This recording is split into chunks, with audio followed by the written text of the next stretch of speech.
be here. My name is Doris Houston, and well, I like Sam's introduction. I will say I'm a professor of social work at Illinois State University, and I direct our Center for Child Welfare and Adoption Studies, and have a long history here in Champaign, Urbana. This was my home for about 25 years. I see some of my old friends. It looks like a reunion of a bit, and was working for DCFS out of the Urbana field office.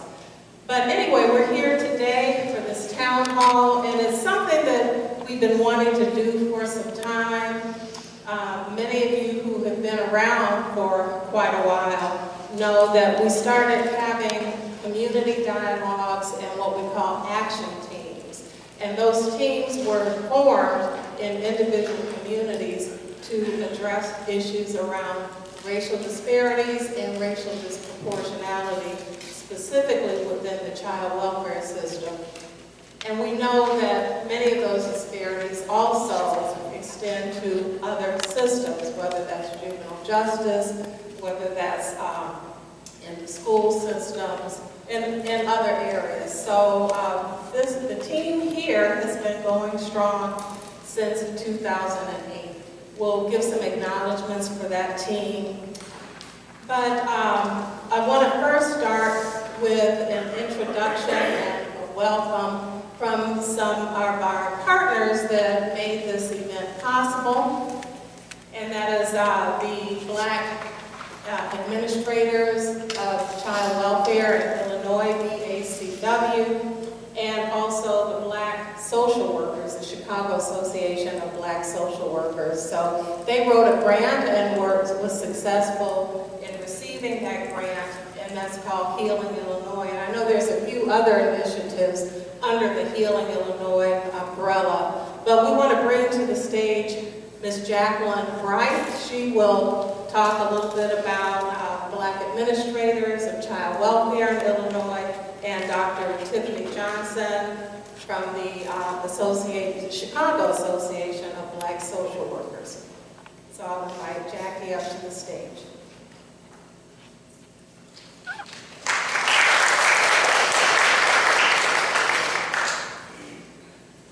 Good morning. Good morning. Okay, you all can do better than that. Good morning. Good morning. Okay, as Dr. Houston stated, my name is Jacqueline Bright, and I am the president of the Illinois chapter of Black Administrators in Child Welfare. On behalf of BACW, I would like to welcome all of you. This is our third town hall meeting in Central Illinois, and we are just really excited about the work that we've accomplished thus far in terms of really achieving our mission in terms of what we wanted to do to get the word out regarding racial healing, to talk about it, to process it, and to move forward in making some significant changes.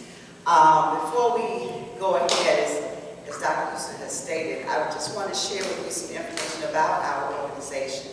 Black Administrators in Child Welfare is really a national organization, and it's specifically targeting enhancing African American leaders, as well as addressing issues of disproportionality and treatment disparities within the African American community. So in 2014, a group of Black administrators, both retired and currently in the systems of Department of Children and Family Services and the private sector throughout the state, we got together and we decided to get a charter for BACW in Illinois.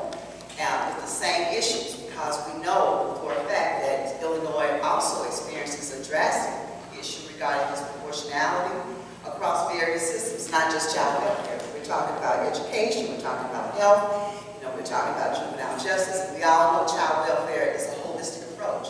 So we decided to get together and address that issue in Illinois.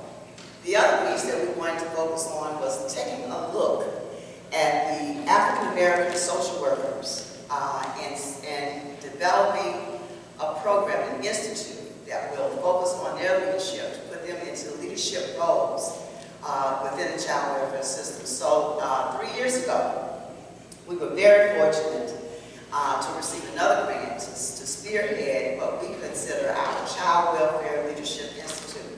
And it's held every September in Illinois. And this will be our 3rd year, and we're going to hold it here in Central Illinois in Bloomington. So look out for other institutes around September. We usually advertise around June about these leadership institutes. So those are some of the major initiatives that BACW Illinois sponsors. And as Dr. Houston said, we are so proud to be a co-sponsor of the Townhall meetings, where today you will see how we're going to just dissect what we need to do. We have such an awesome speaker. So what we would like for you to do today in terms of your role is talk to us. Talk to us about your experiences regarding racial inequities on your job, in your community, and also share ideas on how we can make significant changes. So with that, I'm going to turn it over to my colleague, Dr. Tiffany Johnson, who will also share some thoughts regarding CAPSW and Illinois.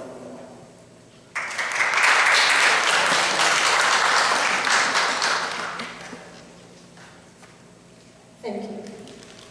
So I would like to read to people. There is literature on the back of your program that includes the history of the Chicago Association of Black Social Workers. I do have a few remarks. As stated, I am Dr. Tiffany Johnson, the president of the Chicago Association of Black Social Workers. It is my pleasure to welcome each of you to our 3rd and final Racial Healing Town Hall meeting, generously funded by the Field Foundation. Today we gather in a spirit of unity and solidarity to address the state of child welfare in the Black community in Champaign and Vermilion counties. As we come together in this space, we recognize the importance of acknowledging and dismantling the systemic barriers that have hindered the well-being of our children and families. This is a critical step towards fostering understanding, promoting healing, and advocating for positive change. The support of the Field Foundation has allowed us to convene this important dialogue and take meaningful steps toward building a more equitable and just society for all. We are grateful for their partnership and commitment to advancing racial equity and social justice in our community. I encourage each of you to actively participate, listen with an open heart, and engage in constructive conversations that will lead to tangible solutions. By working together, we can create a more inclusive and supportive environment for our children to thrive and succeed. In addition to the Town Hall meetings, we are offering a 3-day Child Welfare Leadership Institute for emerging Black leaders, funded by the Field Foundation's Racial Healing Illinois grant as well. As stated, it will be in June 2024 in Bloomington, Illinois. The specific date is June 26th through 28th. Our Leadership Institute is a unique opportunity for personal and professional growth. This experience provides a platform for learning, networking, and skill building, specifically tailored to address the challenges and opportunities within the child welfare system. As an attendee, you will have a chance to engage with like-minded individuals, gain valuable insights, and develop the necessary tools to drive positive change in your community by learning how to work in child welfare from a racial equity lens. The Field Foundation support through the Racial Healing Illinois grant underscores their commitment to fostering a diverse leadership and promoting equity within the child welfare setting. Embrace this opportunity to amplify your voice, elevate your impact, and contribute to creating a more inclusive and equitable future for all our children and families. We are still accepting applications today. Again, thank you for joining us today and for your dedication to racial healing and child welfare in the Black community. Let us seize this opportunity to come together, learn from each other, and move forward with a renewed sense of purpose and unity. Thank you. Thank you, Dr. Tiffany. And before I introduce our next guest and do some acknowledgments, just want to touch on a little bit about, for those of you who might wonder, why do we need these kinds of initiatives to address racial disparities and racial equity? Why do we need Black leadership in our communities to work with families, work with allies, our white allies, multicultural allies, etc.? And I do want to have you remember, for those of you who were around, and maybe for those of you who weren't around, that you'll maybe get some insight. So DCFS in Illinois started in 1964. Who was around then? Who in the room was around in 1964? A few of us.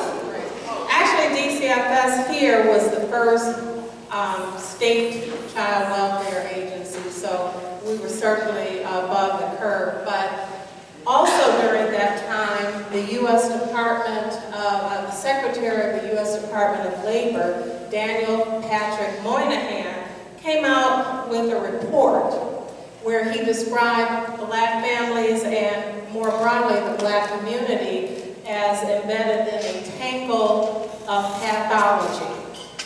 And he described that because he was really trying to convince our legislators that we didn't need to invest in certain communities because essentially these communities were hopeless, they didn't have anything to bring to the table, they were just, there was a culture of poverty, and so let's just write them off. But we know that's not the case, right? And so we need people who have not only the education and the qualifications professionally, but we need people with the lived experience who will join with our larger communities to ensure that we have change occurring. So we really designed this town hall and then the work to follow to work with any and everyone in the community, concerned parents, concerned citizens, law enforcement, the schools, and you'll see why those particular groups are so important. Mental health, of course, our social work community, our youth, our former youth in care. So we want to bring everybody to the table so we can get those insights. And today we're really shifting because we now want to move into how we can heal our communities, how we can bring our communities together, and how we can look towards a future where our focus is on those resiliencies, the talents, the strengths that our communities bring that often get forgotten. So with that said, this is why we're here today. We're going to have some great dialogue. We have some speakers. And I'll next bring up Ms. Lindia Holmes. She's representing the DCFS Office of Racial Equity Practice. Who knew there was an Office of Racial Equity Practice at DCFS? Okay, just a couple people. So come on up, Lindia. We're pleased to partner with Lindia on this initiative and others, and she'll say a few words, and then we'll have some acknowledgments. Good morning, everyone. My name is Lindia Holmes. I'm the Racial Equity Administrator for the Central Region.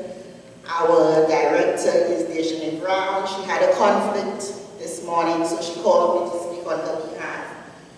In Illinois, we have one Racial Equity Administrator in each region. In Cook County, we have Tanya McGee. In Northern, we have Keith Smith. And in Central, it's me. And in Southern, you have Tandra Clark. We also have the Permanency Enhancement Project, which is headed by Ms. Paula Allahan.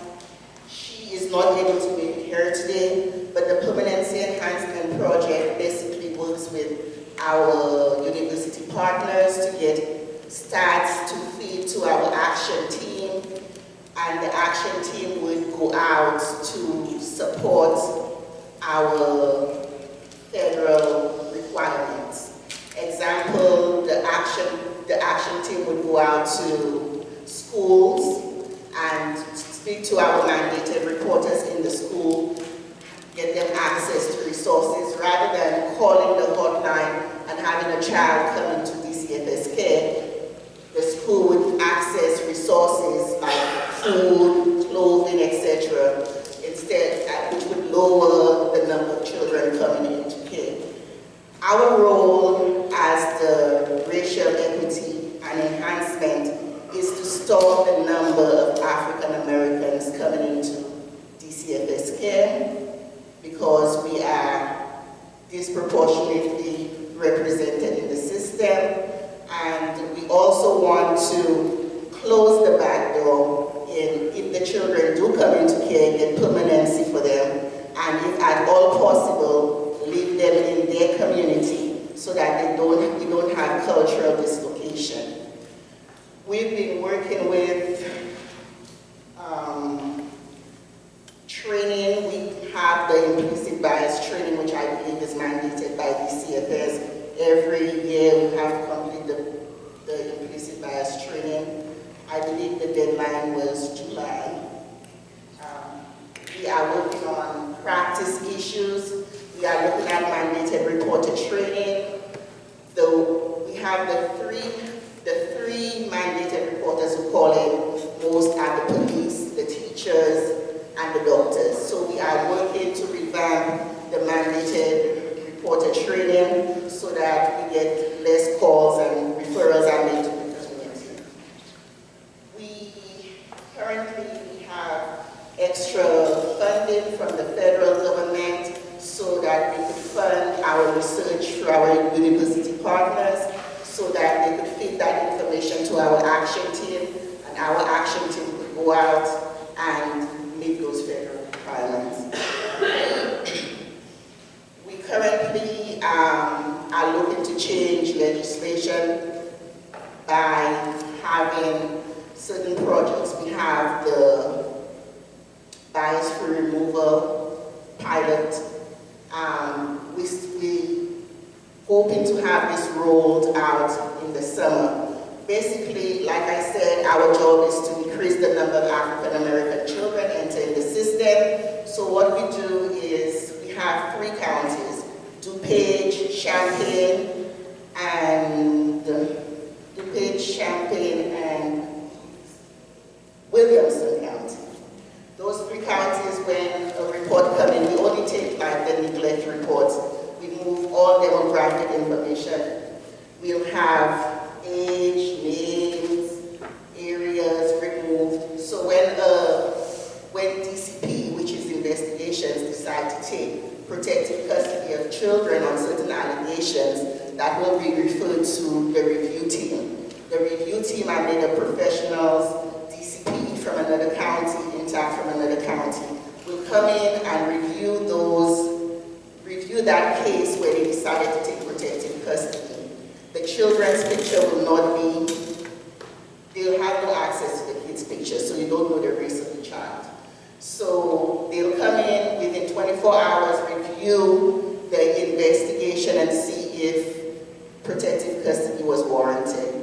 If protective custody, if they make the decision that protective custody was not warranted, they would take those, they would make a referral to high-risk INTAC, where the family would get intensive service in their home so that they could keep the family together. If the review team reviews the investigation and find that the protective custody is warranted, they would refer it to the state's attorney. The state's attorney is supposed to get the counsel within 48 hours, so then we have a very short window to make the decision if we should uphold the protective custody or rescind it. That's all I have for now. We are really trying to decrease the number of kids coming in by closing the front door and also getting them permanency by opening the back door. Thank you.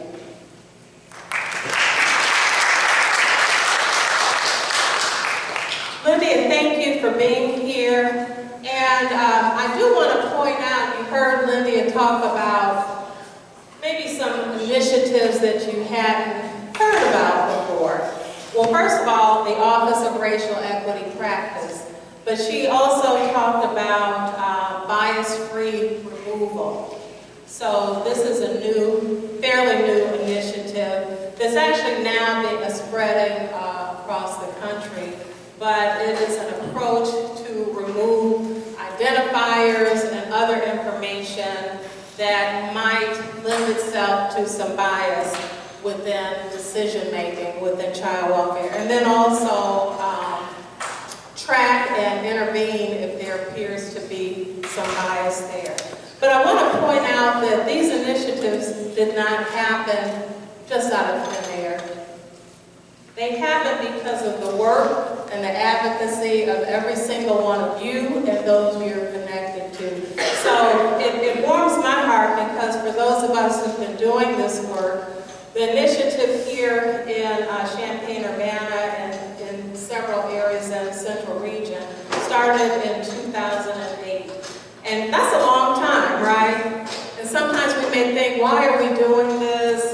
Is it doing any good? Does it matter? But when we see systemic change, like we're seeing, when we see these initiatives, and then later I'm going to show you some data, I always am a little bit reluctant because we can kind of go down a rabbit hole when we're showing data, and I do not want this to be a stats course or a data talk, but it is important. When Linda talked about those counties where the bias-free removal is occurring, they select those based on the data, around children of color coming into care, staying into care. Champaign-Urbana is one of those communities that was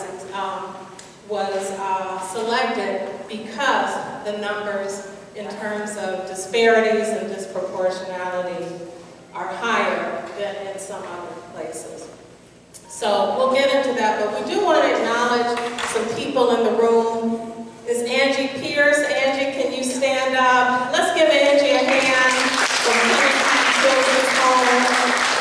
Angie opened up this lovely space. Isn't this a lovely space for us to meet? It's colorful, it's warm, so thank you. And then helping with the technology. And then Chris Bruns from our local area network, Lands. Chris, who's been a long-time advocate, a member of our local action team. And then we have our community action team leaders for this area, for Champaign-Urbana and Danville. Heidi Andrews.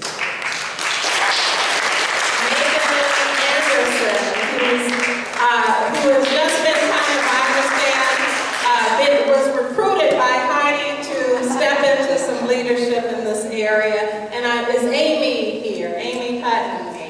Amy wasn't able to make it. So again, these are leaders, and if I could say, I'm going to point out Heidi. As you know, over the years, there's been cuts in budgets and staff shortages, and in some of our other communities, folks were told us who were leading the action teams, well, I'm sorry, I don't have time anymore, I've been reassigned, I can't do this, or my boss is saying, well, let's put this issue down further on the totem pole because we've got crises going on in families. But throughout that, Heidi has stayed the course and does not miss a beat, so we want to thank you for your persistence in this work. So let's get started. We had a steering committee after Jackie and Tiffany received the grant and approached us about partnering. We put together the steering committee. I don't know how, all of this happened within weeks. This is the third of our town halls, the third of 3 that we organized. The first one being in Peoria, for Peoria and Bloomington, the second one being in Springfield, and that one was for Springfield and Decatur, and now for Champaign-Urbana and Danville. So we had a lot of people supporting the efforts. And I want to ask Michael Burns, who again is just one of the leaders, the OGs, if you will, of this work. And he's going to come up and just give us a little bit of the history, and then I'll share some information about some of the work that has been done in our community. Come on up, Mike. Good morning, everyone. Before I start, I'd like to recognize our GACW National Board Representative, Ms. Annetta Wilson.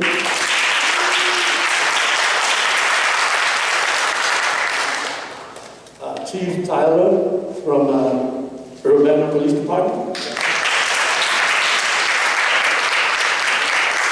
And from Mental Health, Mr. Jim Russell.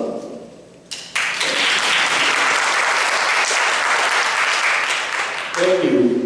Dr. Houston just asked me to give a few remarks on how we ended up with these action teams in the Permanency Enhancement project.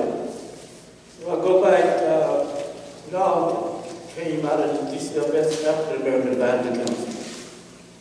And when the council was first established, it was just only the Cook County Advisory Council. And at that time, there were 87% of the children that came to Cook County were African Americans. It was about 7% statewide. So, went to around 1985, I went to Director McDonald, and I asked him, could we make the advisory council statewide? And he said, yes, let's go do it. So once we made it statewide, we included members from each region, and those members brought us some issues that we weren't really too much accustomed to in Cook County. So we went around and we had dialogues in each region at lunchtime. DCFS about lunch bowls, which was great. We get about 50 people in all of those dialogues, and we learned a lot of information and some strategies on how to resolve some of the issues that came before us. So some of the issues they brought to us, we said, well, we cannot address these issues internally at DCFS. This is a broader system-wide problem. These are broader system-wide problems. So we went to Director Brian Sanders and presented a strategy to try to get more community involvement. Took about 2 years to gather some research and data, presented it back to him. Those action teams, we decided to have just focus on Central Region. And the plan was to have a symposium, bringing everybody across all of the systems that we could think of to look at these problems that were facing the African American community, children, and families. And the outcome of the symposium were to develop local action teams within the region. At that time, we ended up with about 15 or 16 action teams in the Central region. Also at that time, we had a lot of the action teams partnered with the courts. The courts held the teams, we just joined them. Then Irvin McEwen came right at the time, and he said, Director Irvin McEwen, that he didn't want something to be just one region, he wanted us to go statewide. So we went to the Central region, the Southern region, the Northern region, to Cook. And after we went through all of those symposiums, we had about 45 action teams across the state. We developed a website to post activities that those teams were doing. And that was gone through 8 directors and 4 governors. So that's not easy to do. I'm really proud that we've been able to sustain ourselves over all those years. There have been ups and downs, but somehow we have been able to exist. And as Dr. Houston has been hiding, I just want to say that she's the longest serving chairperson in the state for the Permanency Enhancement Project. So I'm still there.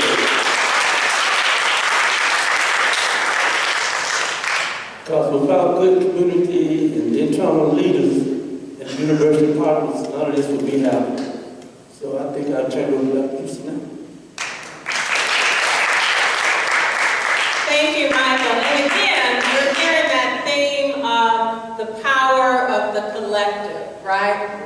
None of us can do this work on our own. I do want to acknowledge a couple other friends in the room, Ms. Grace Mitchell, who is the director of the Champaign Family Advocacy Center, and Grace has been a co-chair of our local action team. And I want to acknowledge my colleague,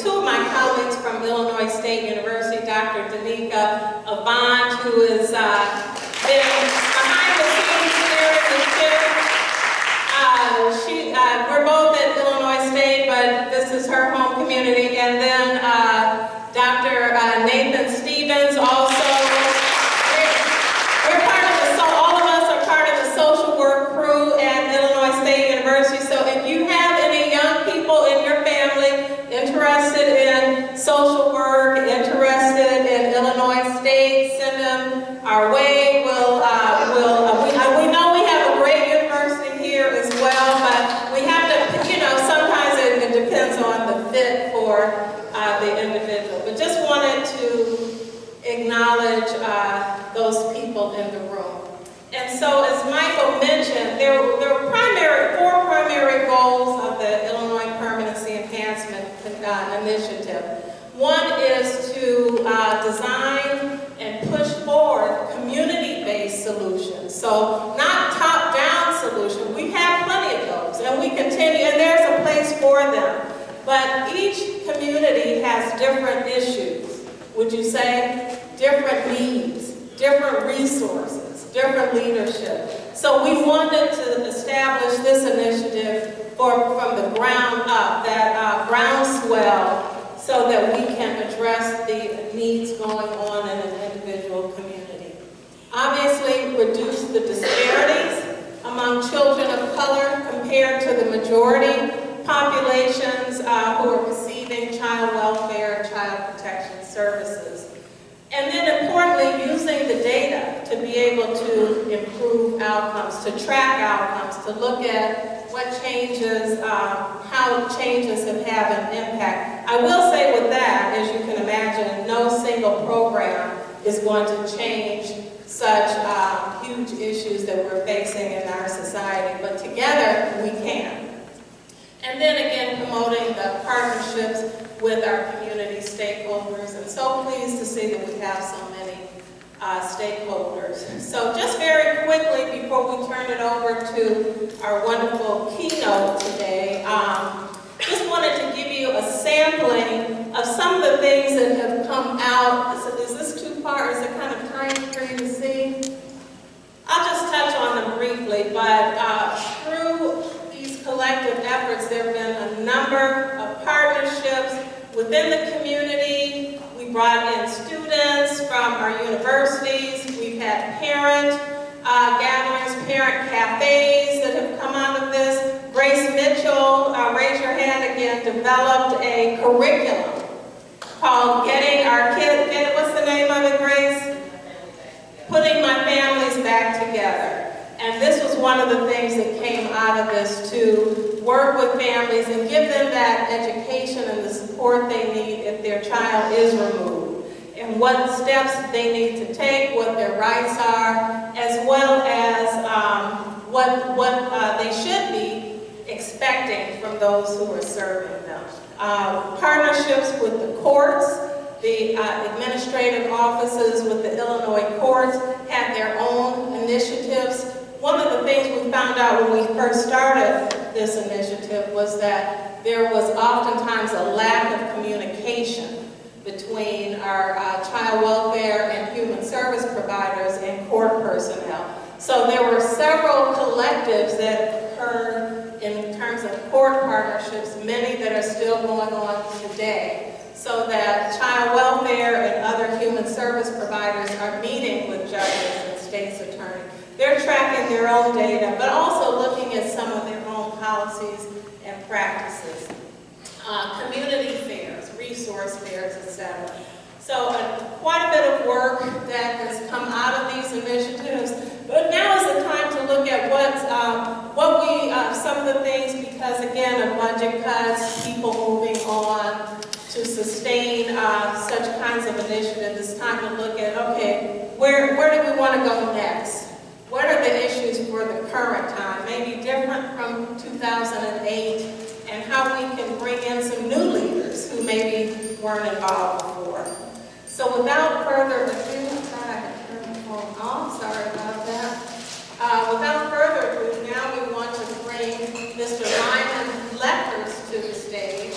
And Lyman comes to us from California, sunny California. This is kind of almost California weather here today.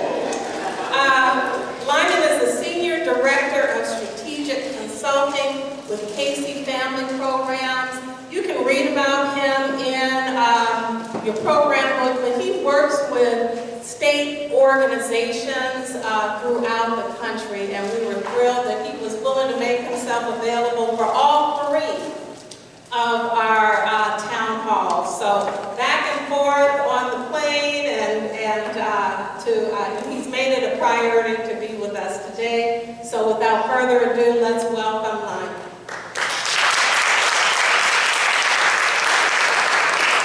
Wonderful, wonderful. Thank you, Dr. Doris. So yeah, you aptly described Michael as the OG, right? As the OG of this work. So when the OG calls, you come, right? So I understood that early on. I understood the assignment early on.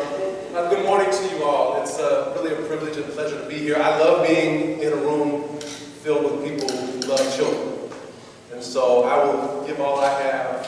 The foundation will give all it has to support these efforts in Illinois. As Dr. Doris mentioned, I do work for Casey Family Programs. We are the largest operating foundation in the country, really solely focused on improving child welfare systems, improving outcomes for children and families that experience child welfare systems. We work across the country. We have relationships with all 50 states, with the federal government, and I have the privilege of serving as the foundation's strategic consultant to the great state of Illinois. So I get to spend about half my time working with Illinois, working with DCFS primarily, but also with other community partners, other organizations that are about healing children, about making things better for children.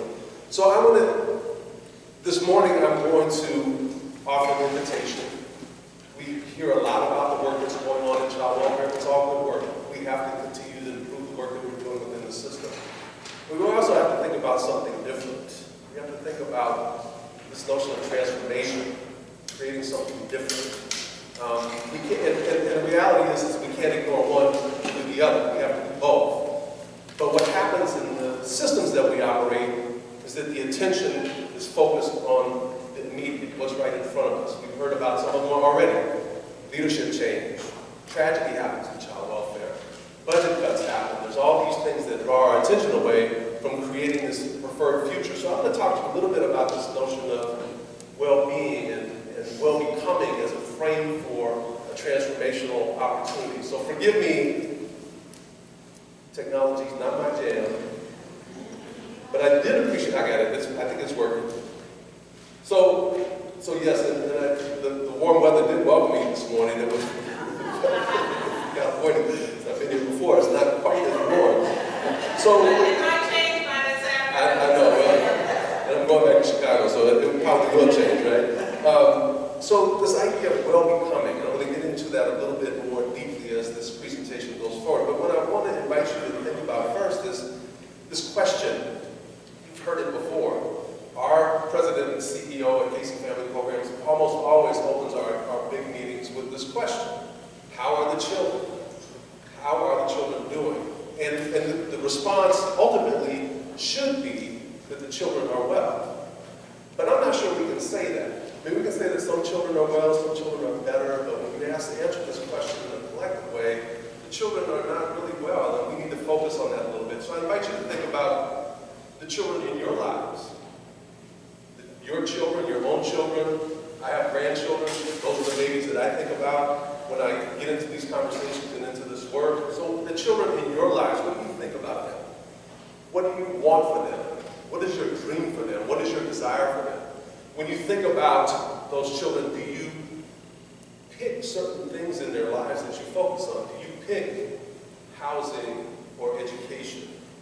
Do you pick safety or food? Do you pick health or some other aspect of their lives? Do you pick those things? I would suggest that no, you don't. You pick it all, right? We pick it all. We don't dissect the children in our lives based on a particular need, based on a particular circumstance. So then the question is, what do we think, or what do we choose? See, I got ahead of myself again. I answered the question before I asked it. What do we choose for the children in our lives? We pick it all, right? But thinking about other people's children. All of us are responsible in some fashion for serving other people's children, children that don't necessarily belong to us or are not part of our immediate lives. So we have to then think about what we wish, what we want, what we desire for other people's children. And I would submit to you that it shouldn't be different. It should not be different than what we desire for the children in our lives. We should not look at children that are served by ECFS or other systems across the state as different from our own children. We have to think about that. That's one of the things that we were admonished years ago at Casey Family Programs was to embrace the standard of your own. It's not good enough for your own child. It's not good enough for any child. So just starting with that orientation around what we think about children. So as we do this work, as we continue moving work forward, that's the question. How are the children? And be thoughtful about that there's not really a distinction between the children we serve and the children that are in our lives that we love.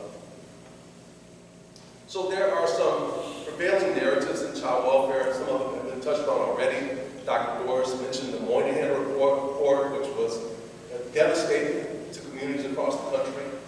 And one of the things about the Moynihan report was, and I'm not an expert in it, but I know that it blamed the victims, it blamed the communities for their status, it blamed them for the things that were going on in those communities, for the pathologies that were described in that report.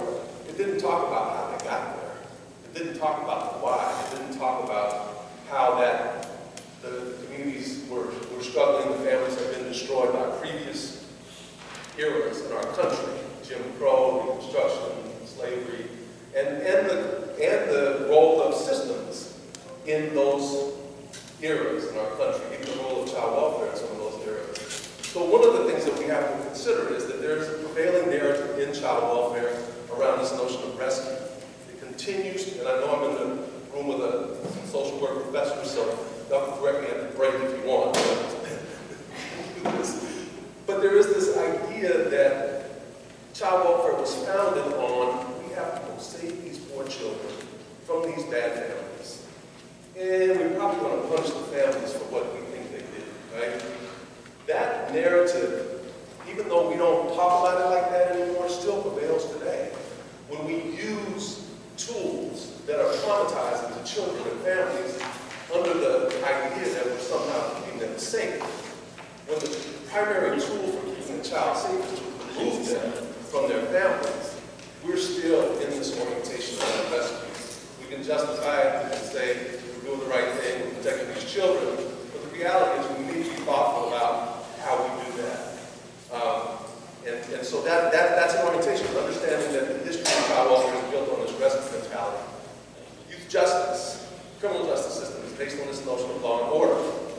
And the reality is it's described or labeled as justice, but really that's an inflation for law and order. And so thinking about how our youth justice systems have evolved, basically they're meaning adult criminal justice systems, and we're still using the same kind of techniques to control young people who are struggling. And so there's all of these things that we need to understand from a historical context. Science is really important. It's continuing to grow. We've got some amazing researchers in the room that are helping with these conversations in Illinois. I would suggest that even the science is fragmented right now. We continue to evaluate, assess, research systems as they are, systems as they're constructed, singular systems. And what I think, I'm not a researcher, so again, correct me at the break, but what I think we need to consider is research that looks at children and families as a collective, and and resist the temptation to dissect them by the circumstance that presents them to us or the system that they're currently involved in. And really think about research that gets us to a place where we're in the space of healing, because this effort is all about healing children, families, healing communities. So recognizing that the science can be fragmented and we need to continue to rely on it and support it, but think about it in a more holistic way. We love to tinker with what we have. We love a new project, a new initiative, a new program. And like I said earlier, we need to continue to improve what we have, so tinkering is important. But it shouldn't be solely what we focus on. We have to think about a transformational frame. Even some of the things that are happening now, some of the things that the new projects and programs are focused on, specific pieces of the system that won't fundamentally change the nature, the structure of the system, and also to recognize that tinkering is a response to the resilience of the system. The systems are incredibly resilient. They will snap back, they will hold on the way to their structure, to the way they are. So we need to be thoughtful about where we're tinkering and where we're transformational. We need to be clear about the distinction between the two. So tinkering is important, and I call it that for effect, but that doesn't mean we shouldn't have projects and programs that are focused on particular parts of the system. The Permanency Enhancement project is exactly the kind of thing we need to be doing, where we're really improving the permanency outcomes for young people in care. There's some other things out there that are questionable. I mean, I'll say this since my CEO's not here, but the question about high street removals, is that real? I mean, that's focused. I mean, that's a thing that's happening in Illinois, and we're actually supporting it. We're going to help make it happen. We're going to help make it be the best that it can be. But is it really getting to the root cause, or is it putting a Band-Aid over an issue that we should be really driving towards? You can't mask implicit bias. You have to heal it some kind of way. So anyway, that's editorial. If it makes it to the newspaper, I'll deny it. But I think it's a question that we need to continue to ask. New programs, new projects are important. We need to be focused on that. But does it get us to the kind of transformation we really desire? We have a big villain mentality, and what I mean by that is we identify children and families by the worst thing that ever happened to them or the worst thing they ever did. We've got to stop that. We need to stop identifying children by the circumstances that present them to us, the families identified by their issues related to housing, poverty, other things, substance abuse. We need to stop those identities. And so those are some of the prevailing narratives, right? Those are just examples. There's others that we need to be thinking about as well.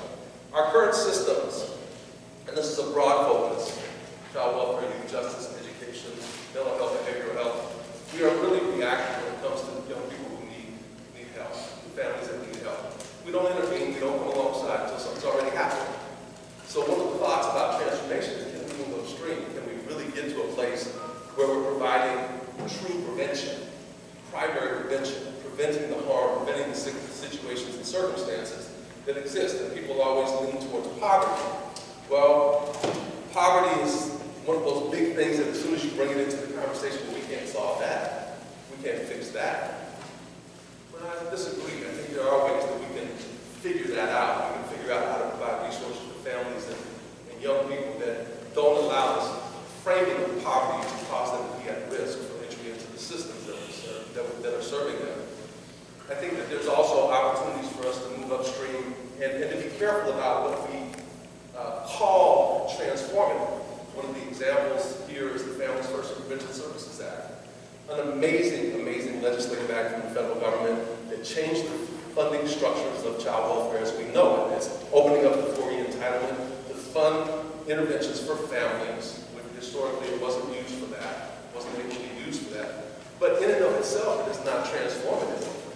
It is fixing a problem. It's fixing a funding problem. It's important, but it's been described as being transformational, and I would argue that it's not really transformative. It is something that is more reactive and is actually fixing the funding problem. We tend to focus on investigations and findings, so we spend a lot of time, a lot of energy pathologizing children and families, looking for the problems, looking for the issues, looking for the things that we can then go and fix or respond to. We're deficit-oriented. We're always looking for the things that we need to fix. I mentioned that just a moment ago, but really thinking about how we see families and communities from a strengths-based perspective, and not an empowering perspective. We need to recognize the power that's already there. We need to think about children, families, and communities from a strength orientation and really build on that and resist the temptation to focus on deficits. I mentioned already some of our methods in child welfare, certainly in other systems, including mental health systems and education systems, are trauma-inducing. So we need to be thoughtful about those methods that we use to do the things that we say we're trying to do. Protect children, heal them, educate them, all those things. So be thoughtful about the methods that we use and make sure that we're not actually creating trauma by what we do in our system. It's already been mentioned, our systems are inherently unjust. Disproportionality, disparity exists across racial lines, and there's certainly racism in the systems. There's also marginalization of other populations. We need to be clear about that, that we don't rank oppressions. They're all there. The foundation of oppression in this country is absolutely racism from the onset of this country. And we need to be clear that we don't, that we are focused on mitigating gender oppression, sexual orientation oppression, immigration status oppression, all of those things that we need to be focused on to make sure that our systems are acting justly. Our systems are isolated from each other. The silos are big. The silos, and they're strong, they're powerful. And we don't do a good job of building bridges across those systems, across those silos. We're more focused on building fences around them, right? So we need to be thoughtful about how we collectively come together in this space. And we can do that in what I'm going to say in a few minutes. There is a frame that will bring those systems together. The systems operate with different funding streams, with different disciplines, with different languages, with different acronyms. But we can bridge that. We can figure out what it is that pulls them together. So what if we shifted our focus? What if we agree that the systems that we're operating in, really, they're not broken. They're actually doing exactly what they were designed to do. What if we were to shift our focus a little bit away from trying to fix or tinker with these systems and get into a frame that invited us to be about what this conversation is about, that invited us to be about healing, bringing healing and wholeness to children and families and communities. I would invite you to consider that well-being is the frame for that. And when I say well-being, it's not the third leg of child welfare as we know it, where we get the child in a safe situation, get them in a permanent home, and we have some time or some extra money, we'll put something into well-being. Well-being in this context is an umbrella. It incorporates all of the life domains that children and families experience, including safety and permanency and other system-related issues. But well-being is the overarching frame for what we're trying to transform to. So in this definition, well-being is a satisfactory human condition characterized by health, happiness, and fulfillment. Well-being is not a state of being that one achieves and then lives in for a lifetime. Anybody over 50 will testify to that. Continually focusing on well-being. My knees will testify to that. It's not a circumstance. Well-being is defining for oneself and moving toward and achieving well-being is a continual developmental process beginning at infancy and continuing throughout the course of life. Indeed, a better term for the process may be well-becoming. So if we thought about the children and families that we serve that we're concerned about from a well-becoming frame, how would that change our focus? How would that change our lens? How would that change our investments? How would that change the work that we do with them? But why well-being? Why this frame? First, it unifies. We can define well-being from every systemic context that a child or family experiences. And there's actually a well-being framework that should be made available to you all electronically that does that.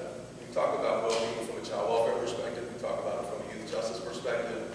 We talk about it from an education perspective. We talk about it from a mental health, behavioral health perspective. And we talk about it from a racial justice perspective. So well-being can be that coagulating agent that brings the systems together. It's very difficult to get the schools to come alongside, and some of you have tried this, I'm sure, to get the schools to come alongside and help with safety. Safety is a CPS function. What are schools going to do? But the reality is that the schools are absolutely integral in the well-being of children and families and communities. And so if we reframe our language, instead of inviting them to come help us with what our primary responsibility is, have this language that brings us together and elevates how we're all investing in well-being or well-becoming of children. That brings us together in a different way. And so I invite you to consider that as well. It travels from system to system. We can define it from system to system. We've shown that narrow, uncoordinated approaches to silos, they're just not effective. They're not getting us the results that we want. They haven't worked as well as we would have liked them to, so we need to think more about an integrated and collective approach. It helps us shift away from transactional change to transformational change. The systems, the way they're designed now, the communication that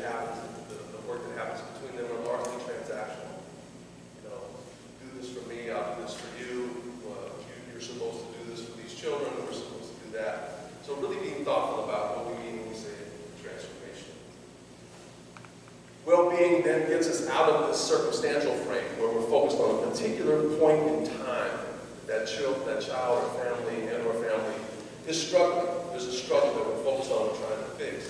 But if we think about it from a well-being or well-becoming frame, we're actually thinking more about next week, next year, 5 years, 10 years down the road, and it offers us a life course perspective. So how are our decisions, not just solving the current circumstance, but how are our decisions and our investments in those children and families impacting them down the road as they grow up and become healthy and productive adults? It aligns with current science and best practice, so all of the work on development of assets and social determinants of health, all of that are incorporated, all of those are incorporated into these ideas of well-being. It needs to continue to grow, and we need to continue to do that. But this idea of well-being really does align. Let me say a word about this too, because Illinois has actually embraced some of this thinking. Illinois has written its own, ECFS, has written its own well-being framework, its own well-being to help drive work within the department. And so there's, and some of our scientist friends have been really focused on that and helping Illinois embrace these ideas. So it aligns with science, it aligns with current best practice across systems, and it really sets healing and wholeness as the fundamental goal for all systems. So it's less about protecting the system, it's less about solving a particular circumstance, but it really sets healing and wholeness as a fundamental goal for all systems, and it has to inherently center racialized injustice and build towards equity. It must. We will not solve issues of racial disproportionality, racial inequity, unless we embrace transformation. We've been trying for a long time. I've been at Casey Family Programs for 22 years, and 20 years before that, worked in the youth justice system. We've not, ever since, so that's 42 years for anybody that's counting, we have talked about issues of racial injustice and racial disproportionality all of that time, and way before that. So if we're not serious about transformation, I would say that, let me back that up. We will not achieve the kind of equity in our systems without a transformational frame. And we cannot talk about transformation without centering racial justice and equity. So I would invite you to consider that as well. I can introduce you to my grandson. This is one of my favorite things. This is my grandson, AJ. This is the first time I met him. He went to term. When he was born, he was 4 pounds, had eating issues and some other issues. But he spent 6 weeks in NICU, the neonatal intensive care unit. Anybody experienced the neonatal intensive care unit, NICU? What an amazing group of people. And I share this story because I'm convinced that we can figure out how to do this from a different collection of disciplines, a different set of orientations, whatever our focus is. Because I watched it happen with AJ for 6 weeks. You had several different doctors, all with different disciplines.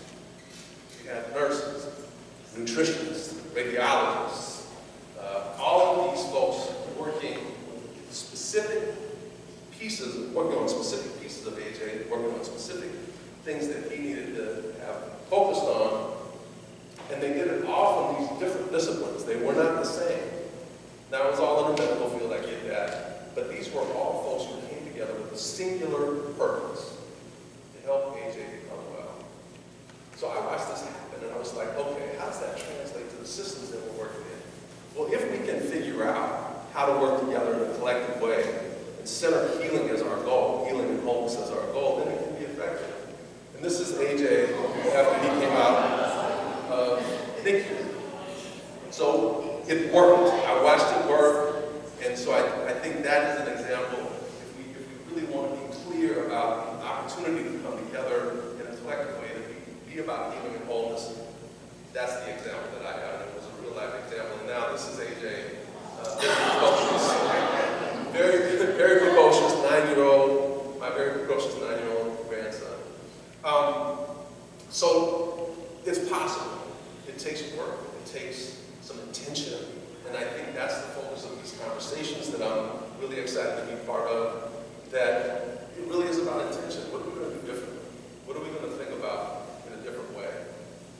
So there is this idea floating around the country about a 21st century child and family well-being system.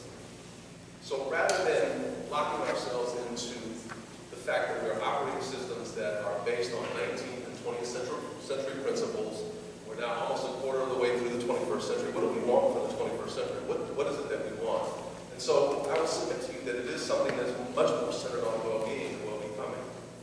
The 21st century well-being system is proactive and protective. It moves upstream. It focuses on how we keep kids out of these systems, children and families out of these systems. It offers protective resources in communities. It doesn't assess a community and talk about how badly it's doing and then say we shouldn't invest in it. It really talks about moving upstream and giving us resources that are proactive and productive and really help children and families become well, stay well, and stay in their communities and in their families.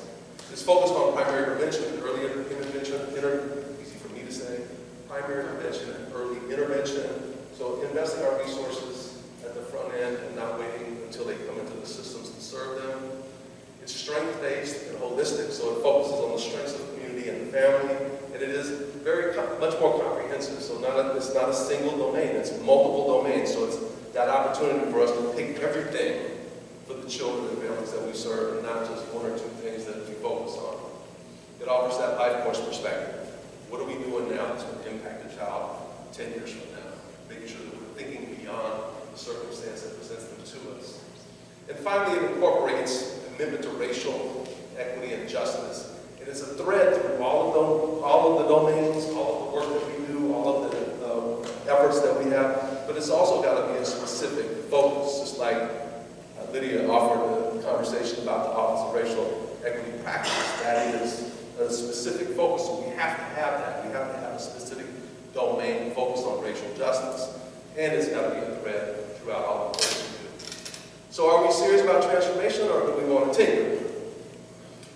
This, I don't know if you can read that, but this cartoon says, I want you to find a bold and innovative way to do everything exactly the same way it's been done for 25 years.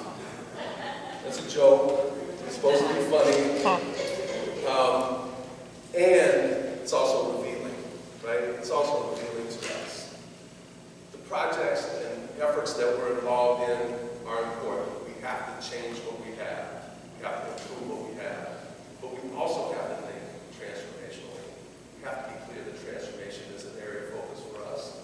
And I want to offer this definition of transformation because we use the word all the time. People have used the word, as I mentioned earlier, for the Families First and Prevention Services Act. But transformation is much bigger than that. Transformation, from an organizational context, is a process of profound and radical change that orients an organization or a system in a new direction and takes it to an entirely different level of effectiveness. Unlike turnaround, which implies incremental progress on the same plane, transformation implies basic change of character and little or no resemblance with the past configuration or structure. So in essence, what we need to do is figure out how we can collectively create something new. Transformation offers us an opportunity to create a vision of something completely different. We still have to work with what we have, but it gives us an idea of something completely different that we can collectively work towards while we continue to improve what we have. I want to offer just a couple of closing thoughts about some of the myths we tell ourselves, about some of the changes that we try to create. And this is from a book by Dr. Sean Jenright called Four Pivots. So if you haven't seen it, I highly recommend it because it really talks, especially from a racial healing perspective, it talks about how we can get into this transformation frame and offers us some thoughts on that. So, one of the myths that we tell ourselves is that we can get deep level change from surface level solutions. That's the tinkering part, right? We're going to somehow change the nature of the systems that we work in by tinkering at the surface level. So that is one of the things that he really invites us to think about, is what we're doing, getting the kind of deep level root cause change power we have, the more change we can create. So elevating leaders is absolutely important, it's imperative. But power in that sense doesn't necessarily get us to change. We've seen amazing leaders across the country. Here in Illinois, we had some amazing leaders in various, certainly within BCFS. And that level of power doesn't necessarily get us the change that we want. He also talks about, instead of seeking power, really focusing on our own wellness, our own healing, and making sure that we are well in this space as leaders, as workforce, as a broader system. We can strategize for social change. Strategies create new ideas, new programs, new ways of doing things. And I think in this context, again, he's suggesting that we have to have a vision of something that's completely different. We can't jump to strategy without having a vision of what we're trying to create or strategize towards. And finally, on this slide, I have another slide, sorry. Finally, on this slide, the us versus them mentality. In my experience over 40 plus years, it has been so vivid. I was part of it as a juvenile probation officer, juvenile probation supervisor. I blame child welfare. If you all had done your job, these kids would not be coming into the probation system. We did a lot of finger pointing. I've heard that. Some of y'all have said that, right? I mean, we want to blame other folks that are serving children and families. We want to create this us versus them mentality. And it's not just between systems, it's in the systems. BCFS, providers, community, is it us versus them, or are we collectively coming together to be concerned about these babies and these families that we're trying to serve? So really resisting this us versus them mentality. Nobody's making money off in this space, right? We need to be thoughtful about how we're engaging with each other and come together collectively to make sure that we're solving some of these problems. So Dr. Jenright also offers some pivots, some ways to shift our thinking. The first one is to make sure we're clear about the lenses that we're looking through. What's our perspective? Where does our perspective come from? And are we looking through a particular lens, or are we gazing out the window and wanting to blame somebody else for the problems or the struggles? And shift that lens to the mirror. Shift that perspective, shift our gaze to the mirror. What are we doing? What are the things that we need to resolve? What are the things that we need to focus on? And this is both an individual and a systems perspective. So that's actually doing some self-reflection on what we're investing in and what we're about. Shifting our relationships from transactional to transformation. And that is, again, a place where the systems are largely transactional. What can you do for me? How can we, give this for that? As opposed to really being together, envisioning something that's completely different, something that will get us to the well-being and well-becoming of children and families. Shifting from problems to possibilities. As I mentioned earlier, we're always driven by sensational, things that are happening right in front of us. Budget cuts, leadership change, tragedy, something in the newspaper. In other states, not in Illinois, but in other states, there are rogue legislators that make interesting legislative decisions, right? All of those things impact our work. We have to shift our focus away from the problems and really get to a collective sense of possibility. What could we create together? What could we build together that helps our children and families become and stay well? And then shifting from hustle to flow. I love this one because he offers the idea that we're actually addicted to frenzy, that our nation is addicted to frenzy. What's the common response for not responding to an email? Oh, I got busy. Well, really, I just forgot, but I got busy. And so really shifting our focus into the space of flow, where we're centering ourselves, we're doing wellness practices. You're going to get to experience some of those with Sam today. Wellness, mindfulness work, and making sure that we're centering ourselves in the long-term vision that we're trying to focus on. And not staying in this space of frenzy, not staying in this space of constantly being busy. So, thank you. Thank you for the work that you do. Thank you for what you do for children and families and communities. It's really a privilege to be here with you. Casey Family Programs is committed to supporting the work in Illinois, and it's just an honor and privilege to be with you some of this made a little bit of sense, inspired a little bit of different thinking. It didn't give you a formula. It didn't give you this roadmap of how to get there, because that formula, that roadmap is already in this room. And it's really trying to figure out how to come together collectively to create that vision of something better in the future. So I thank you. Do I have a moment for questions? Got a couple minutes. If anybody has any questions, I'm happy to respond. If not, I'll be around for the rest of the morning. But if you have any questions or thoughts or reactions, please do share. Yes, please. I'm just curious, this speaking across the country, you're talking about all systems. Have you seen any changes where all of the systems are really working together to address this issue? I would say not yet. I think that there have been some structural changes that have happened in certain communities. One that comes to mind is San Diego County, where they've actually created an integrated human services cabinet level department, so everything's in the same department. So if that would happen in Illinois, for instance, all of the sister agencies would be under a common leadership structure. So I've seen some structural changes. There have been little pockets where we've seen systems come together. The crossover youth work has been successful in small pockets. It hasn't caught on like I thought it was going to. Criminal justice reform at Georgetown created the crossover youth practice model, where it brings probation and child welfare staff together to do work together. So there's been some real promise there. There's other places where we've seen integration.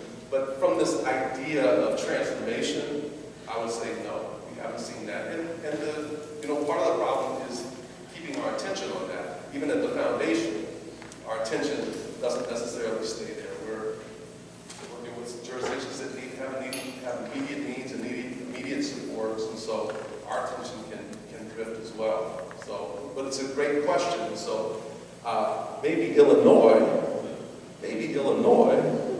I mean, if we're serious about transformation across the country, it can't happen without Illinois. So why not lead it? Please.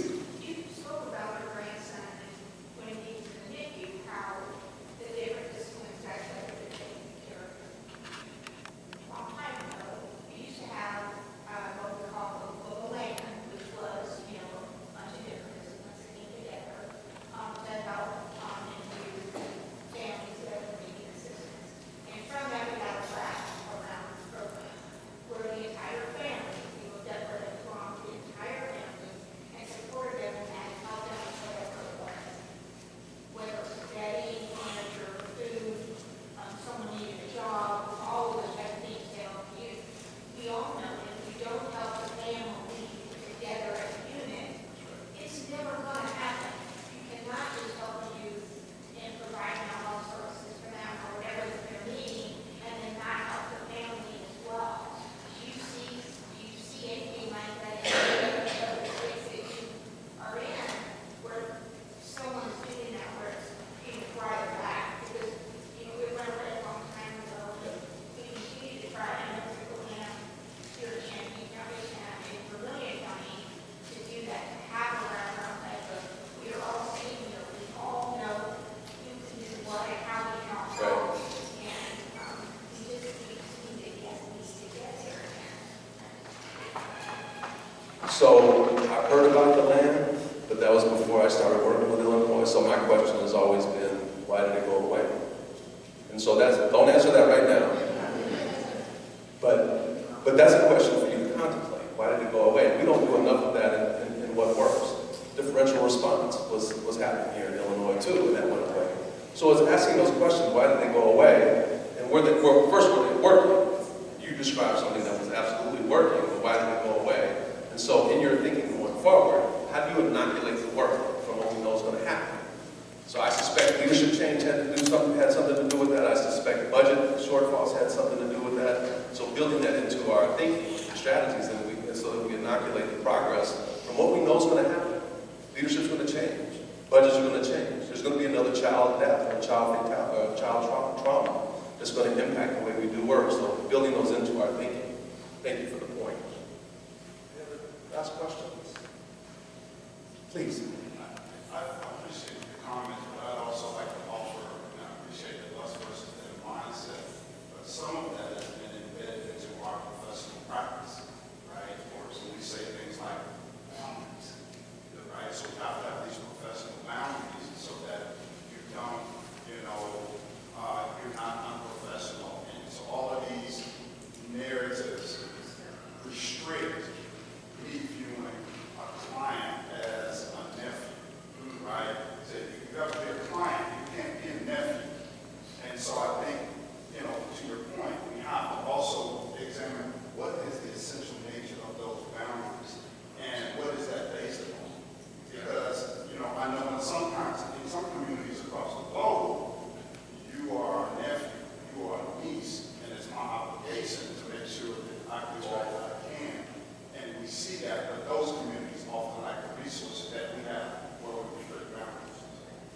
So it's again a question, right? Why those boundaries exist? Are they there to help children and families, or are they protecting discipline, protecting the organization, protecting the system? And I would submit they're probably the latter, and there's some, of course, historical context to that. What's the notion of family that we embrace in this country? It's not a notion of family that we embrace by other cultures, certainly our own indigenous cultures in this country. So it sets up this frame of there's a particular way to view family, right? And then we have to set those boundaries so that we don't step over them, right? So I love that. Bring that in, absolutely. Well, again, thank you so much for your time.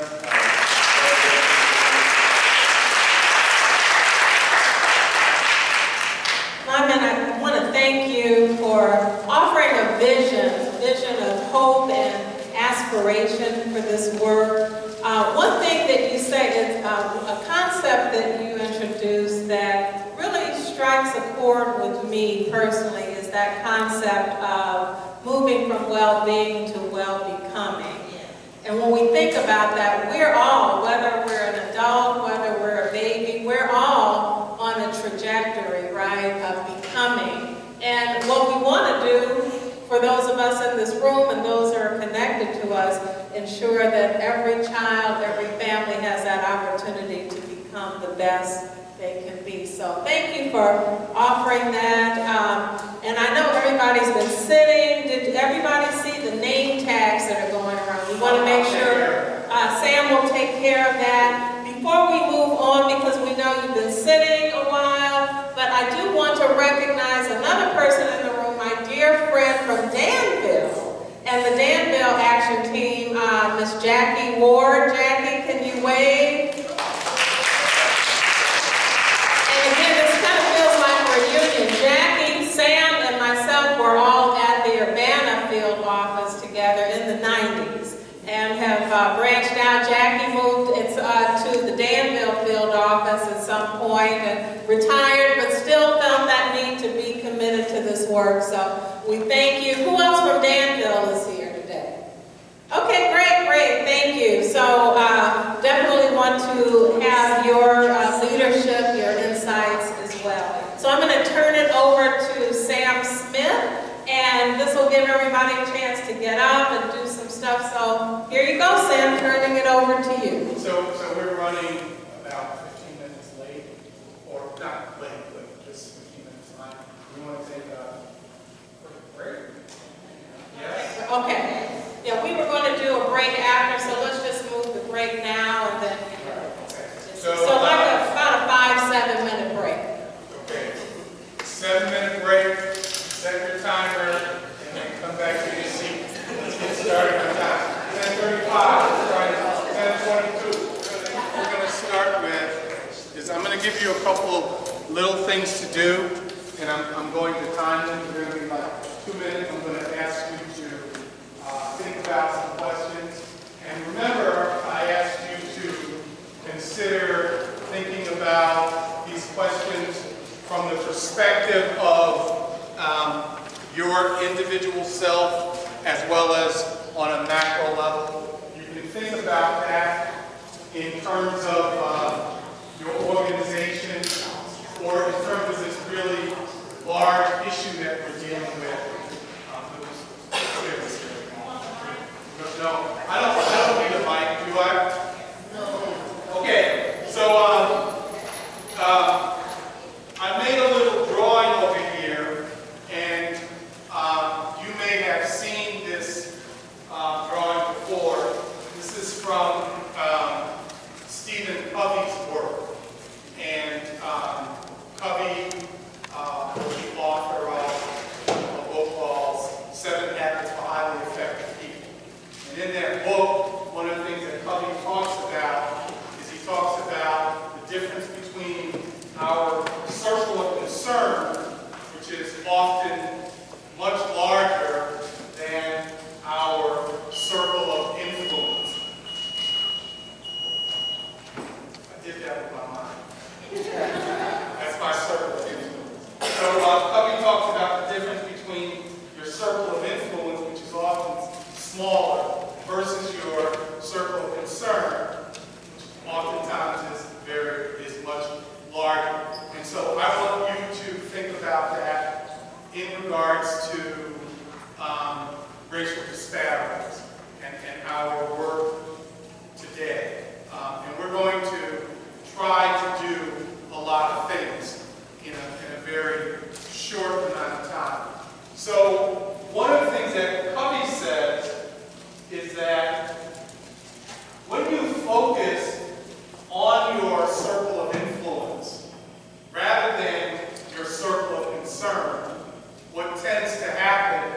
is that your circle of influence grows relative to your circle of concern.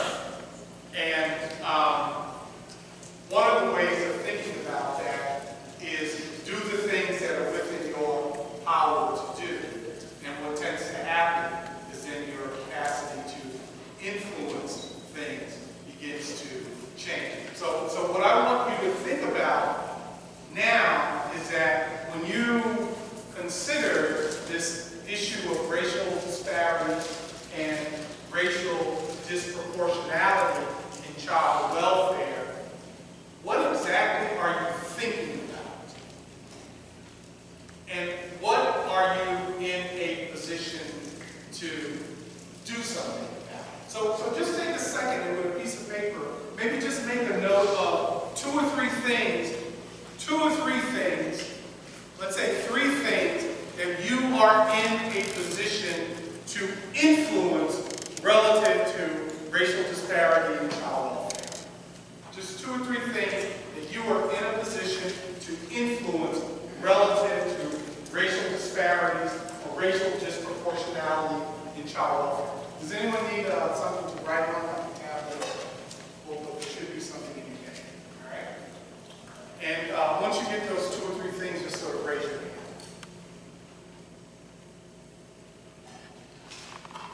Give you just about another minute.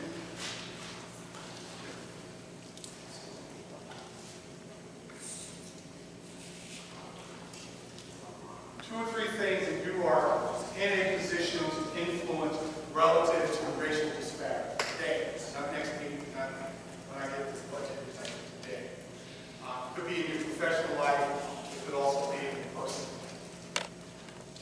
Raise your hand if you have a list. This is kind of tough. Okay, I don't want to hear it. I'm going to share one with you. Just raise your hand if you have a list. Okay. All right. I'm going to give you 30 more seconds.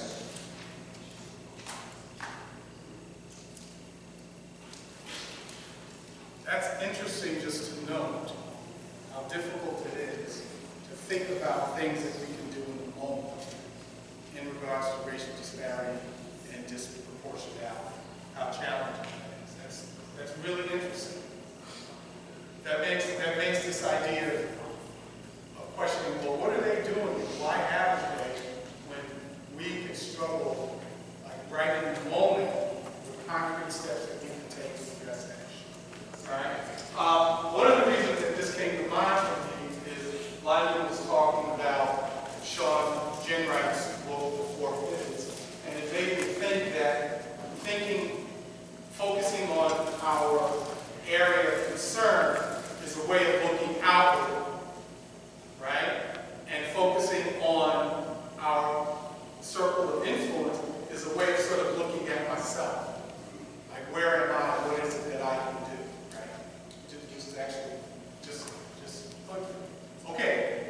Raise your hand if you have a list. You have a little list?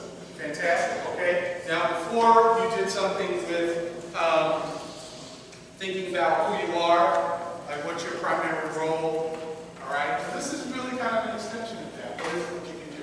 What I want you to do now, I'm going to give you 2 minutes to address question 2.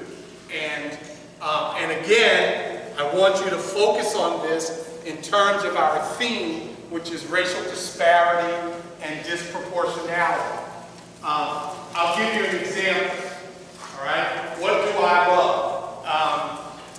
One of the things that I love, if you know me, is I love connecting people and I love connecting with people. And I just discovered why I like connecting with people so much is because I like to be able to say things like, hey Doris, I know this fabulous brother who's finishing his PhD, who's looking for a job in social work, right? I love that. I love making that. It's like building your neural network for me. That's sort of what it feels like. And that's a part of what we're going to do here. So that's what I love, right? Write down maybe 2 or 3 things that you love in regards to racial disparity? Just a couple things. What is it that you love? You can also think about that in terms of what is your gift, what is your superpower, what is your gift, and what is your superpower? What is it that you do well? Or actually, you might not even do it that well, but you love to do it. So you're willing to do it, right? And that is a strength in itself. My middle son, when he was learning violin, was the worst violin player in 4th grade, right? And his grandmother was coming to visit. And he said, and she said, oh, where's your violin, you know? So he gets his violin, and he starts playing, and it's like cats screeching. It's horrible. Horrible. And he plays a song that's terrible. Then he plays a second song, and it's terrible. Then he plays a third song, it's equally terrible. Then a fourth song, then a fifth song. He had memorized all of the music in the violin book. So even though he played horribly, his memory was amazing. His oral memory was amazing. And that's how I learned that talent. So what is it that you might do very well that you love to do? What is your gift? What is your superpower? And then finally, I want you to think about what is your kryptonite? What is your fatal flaw? We're talking about in regards to racial disparity and racial justice.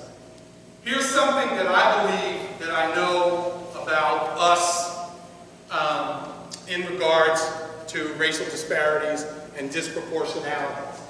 We have ways of seeing the world, and it's difficult for us to do things that challenge the ways that we have of seeing the world. One of the ways that we have of seeing the world is through a lens of race. So it's difficult for us to transgress around race. We're a highly segregated society. You might be highly. How many of you live in a segregated office? Work out of a segregated office. Black folks tend to hang out with black folks, white folks tend to hang out with white folks. Raise your hand. Most of you, that's not the case, right? But we live in a highly segregated society, having conversations about race, even saying white people, black people, Asian people, we struggle around those things, right? So race is one of the constructs that can be difficult and challenging for us. That can be a kind of a kryptonite. So what is your kryptonite? Okay? So you have those answers, right? Have those answers. Okay. So what I'm going to do now is I'm going to invite you to come up, and we're going to make a big circle in just this little bit of space.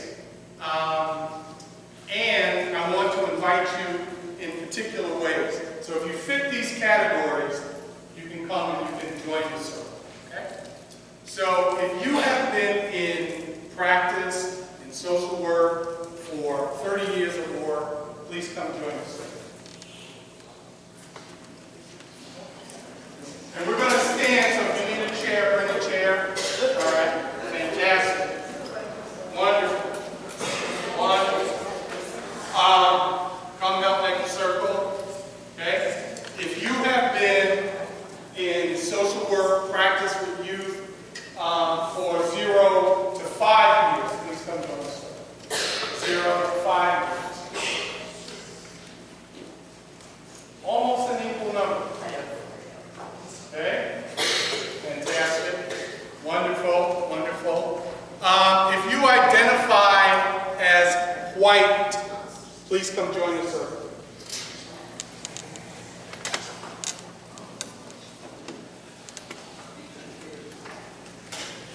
Fantabulous.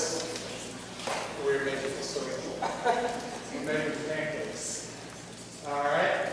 Cool, cool, cool. Cool, cool, cool beans. If you are nearing retirement, please come join the circle. Nearing, considering retirement, Can't wait. Can't wait to retire. If you work in Champaign County, please come join the circle. Fantastic. If you do some work in juvenile justice, please come join the circle. The Townhall. All right. Okay. If you identify as female, please come join the circle. Not everybody. Not everybody. Okay. Your name is Miss Wilson. Please come join us. All right. I don't know. Okay, so here's what I want you to do. This is a really subtle. It's a really subtle thing, right? It's kind of an awkward circle. Right? What makes it an awkward circle? Cheers. Where the Cheers are. Where the chairs? There's some obstruction, Okay, some barrier. so what are you going to do about it? Yeah. Yeah. So why don't you all make space, make enough space for yourselves so that you have a nice, comfortable circle so everybody can be seen.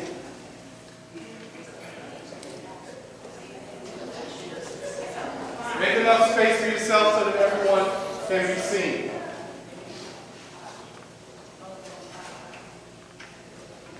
So to me, it's always interesting to be in these spaces with human services professionals and how challenging it is for us to accommodate even ourselves in a space like this, right? Like we come in and we're thirsty or we're hungry and there's food and we're too embarrassed to walk across the room and get it for some reason, right? Or not me, somebody said not me, right? Or, I'm just pointing out some things, right? So we want to solve racial disparity and disproportionality. Or we come into a space, or we see someone come into a space, and there are available seats in a very awkward place. And we don't get up and accommodate folks that come into the room late. Right? So we have these ways of seeing being that oftentimes don't take us into the direction, to the place where we would like to go. I like to make this distinction between common courtesy. I've not heard that in a long time, right? But we used to always talk about common courtesy. So I like to make this distinction between common courtesy and intentional courtesy. What do you think is the difference between those? Well, the difference is actually wanting to take care of someone when they come in. So if I know someone coming in and I help them get to where they need to be, no matter what time it is, right? It's intentional. Or it's intentional. Or it's just what you think people think you should do. Right. So sort of what we're taught. Right? You hold doors, you say thank you, you say please. It is in some ways related to Nathan's question around boundaries in our professional world, right?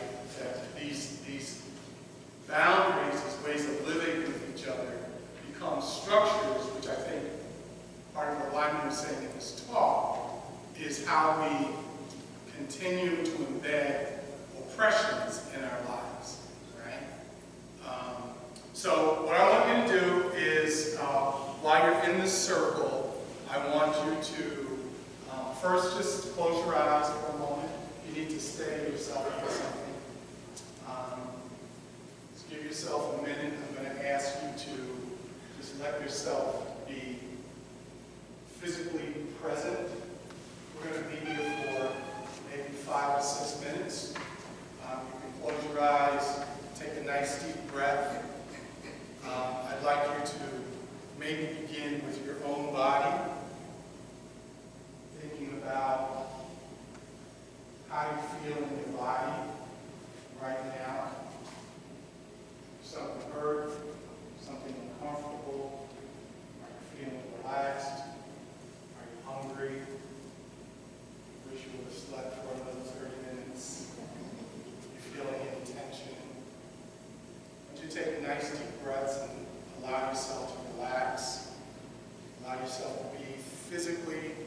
present here.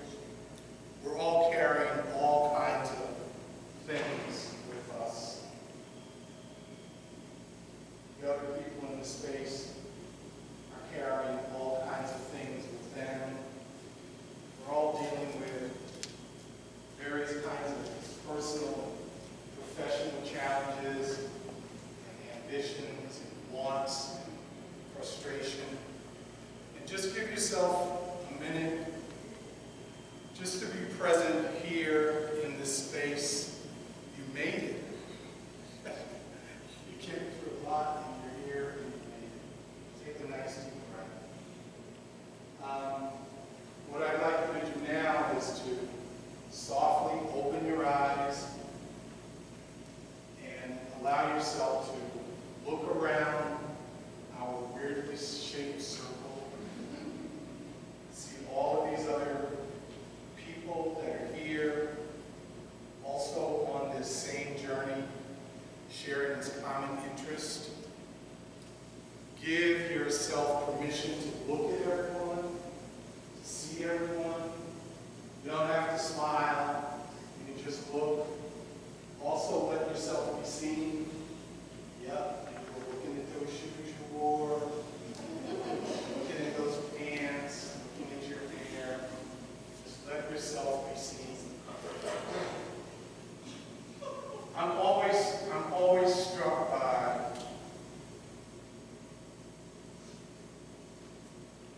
how difficult it is, how challenging it is for us to connect with one another.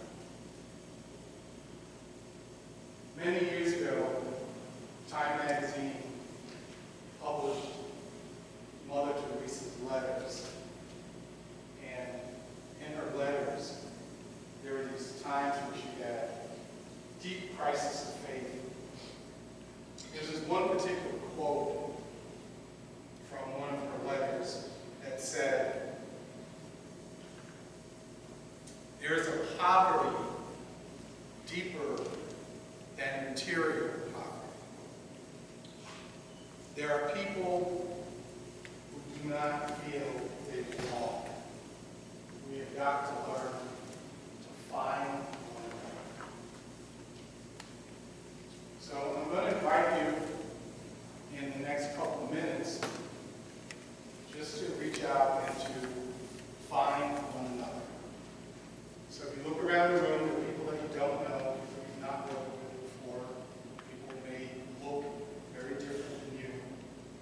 And I'd like to invite you to take a minute and go meet someone who you don't know, or don't know that well, and then share some of the answers to the question.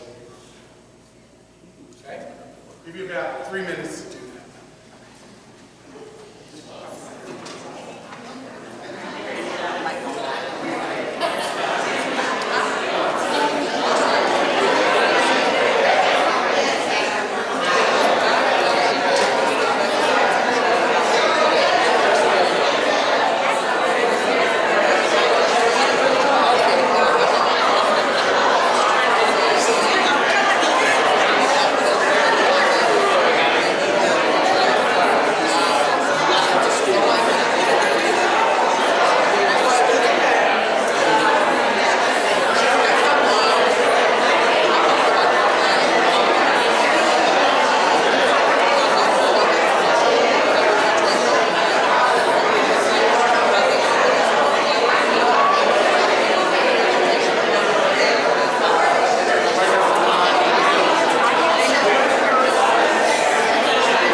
Make sure when you're talking with your new friend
is your next instruction.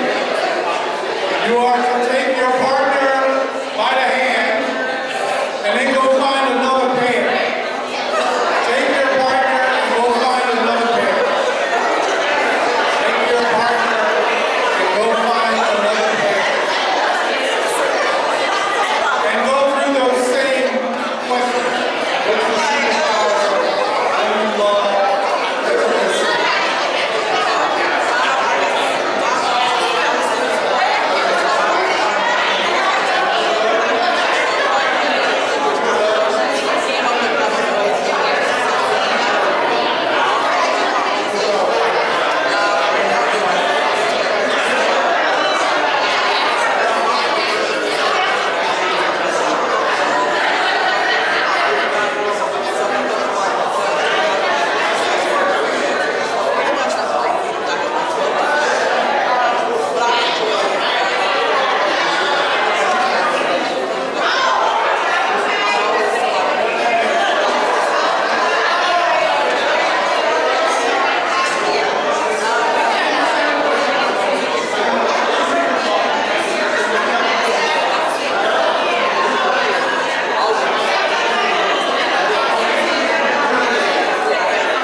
your kryptonite?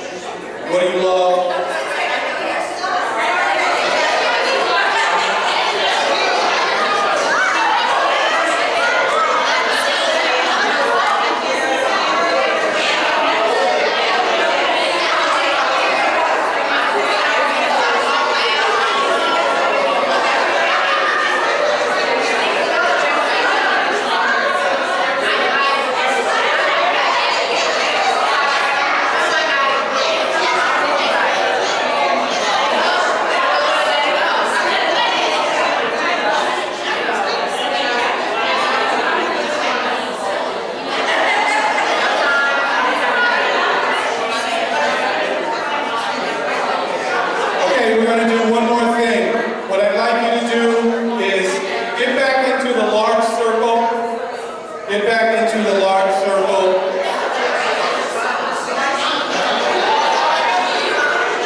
Please get back into the large circle. Great. Doris, Jackie, Jacqueline, Doris. Please get back into the large circle. Okay, once again, I want you to get yourself centered, let yourself relax, take a nice deep breath. You can close your eyes. Nice deep breath. Man, we are so happy you are here. It is so beautiful to connect with other people. And we do not enough of it. We're always running. We've always got an agenda. There's always something to do. But it's really beautiful just to meet other human beings. You can open your eyes and have a look around the circle. If there's someone who you have not met in this circle, please go say hello. This is like really great for shy people. If there's someone you have not met in the circle, please go say hello.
Go find your seat. So I think Dr. Doris is going to present some data. So Heidi, I want to ask you a question. So as you know, Heidi has been the longest serving action team facilitator So the Champaign Action Team has been up and running, and in our last conversation, you mentioned that there are 5 areas that the Champaign Action Team is focused on, right? Yes. Okay. My great memory, I remember one, and that is law enforcement agencies, right? And what's another? Schools. Schools. What? Hold on. We had to start somewhere. So we're just a starting point. Okay. Law enforcement, schools, courts. The question is, what are the areas of focus for the Champaign County Racial Disparities Action Group? Community outreach.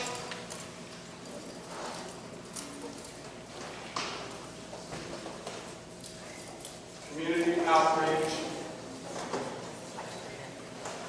And then resources. And then resources. Yeah. I'm going to put resources in this really awkward place.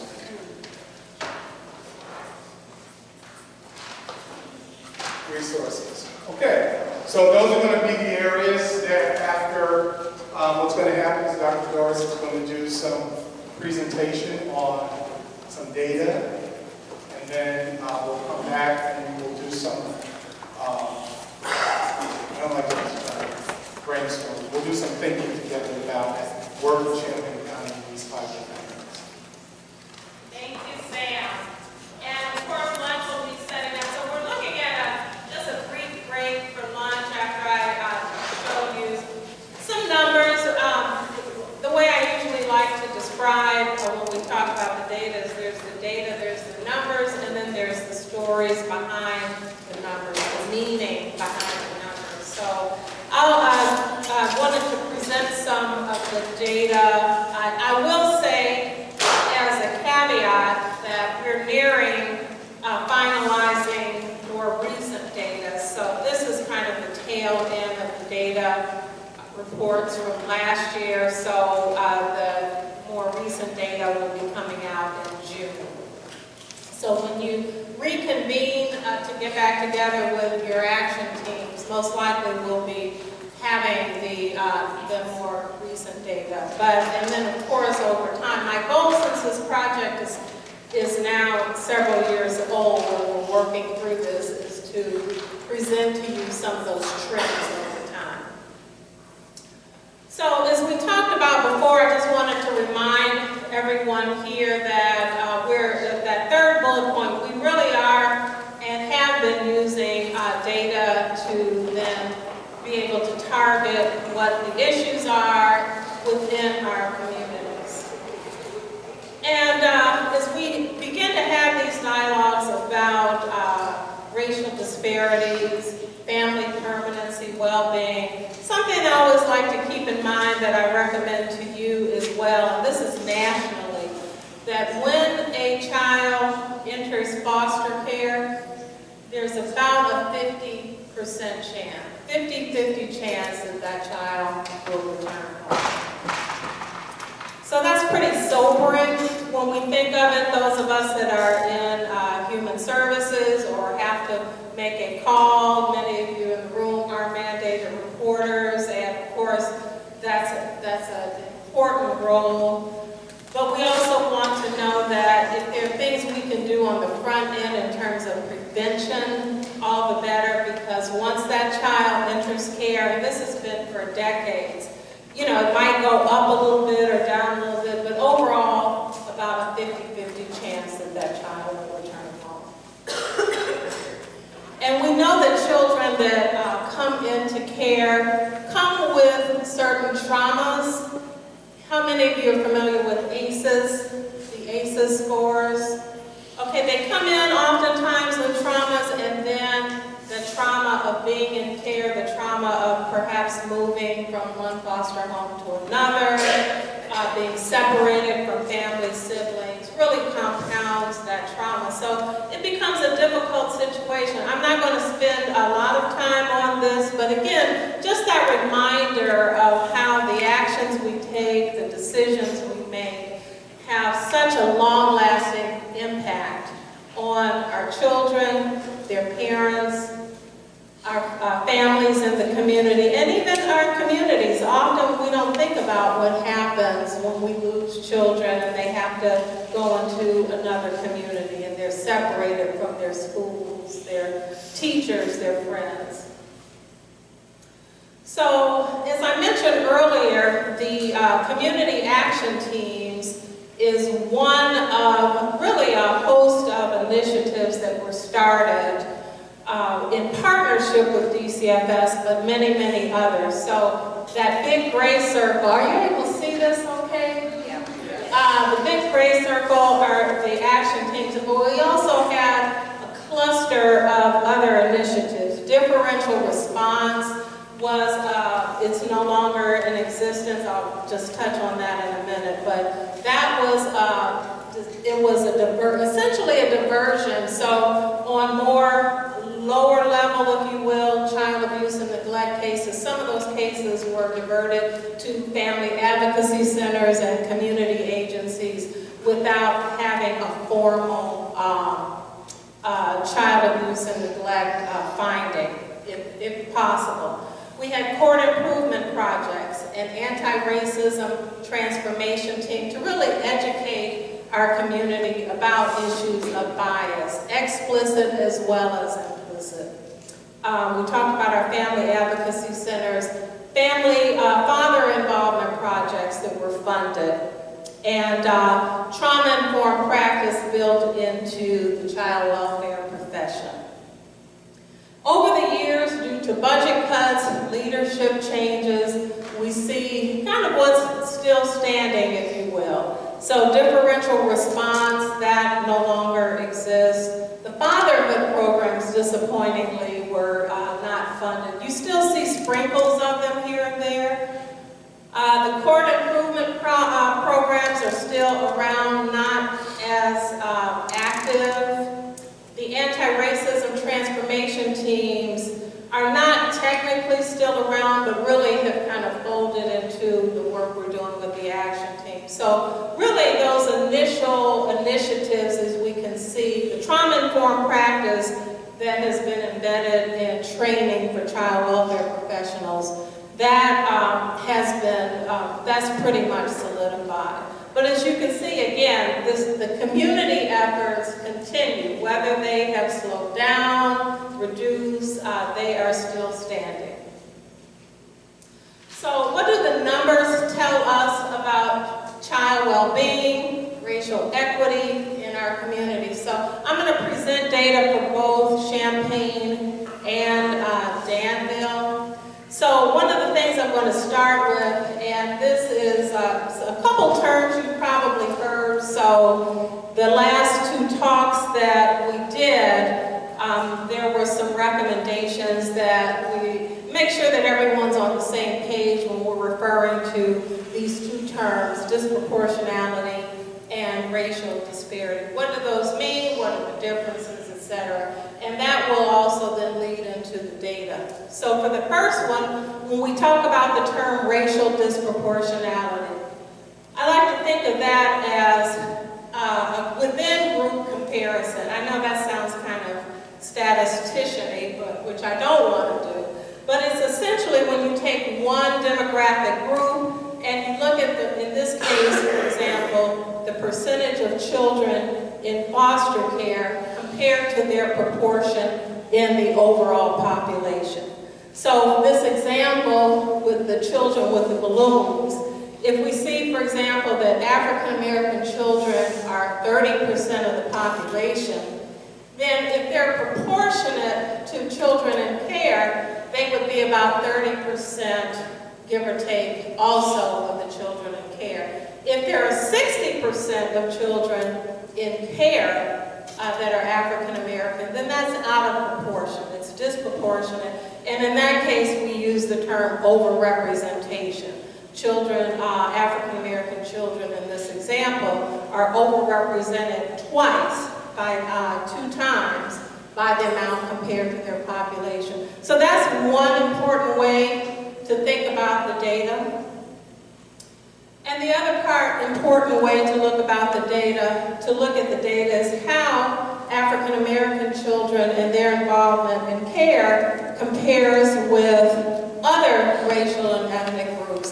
In this community, white children are the majority, or white families are the majority. So when we compare that, then we have the term disparity. So disparity describes between group comparisons. A term that looks at whether the extent to which there may or may not be unequal or differential outcomes when we compare two groups of people. And there are some formulas. I'm not going to go deep in the weeds with this, but essentially, when I share some of the upcoming data, I'll share a little bit of both. So you'll see the disparity. There's actually a formula, disparity index, and we'll know that that takes into account the proportion of the population, but also a comparison between groups. Does that make sense?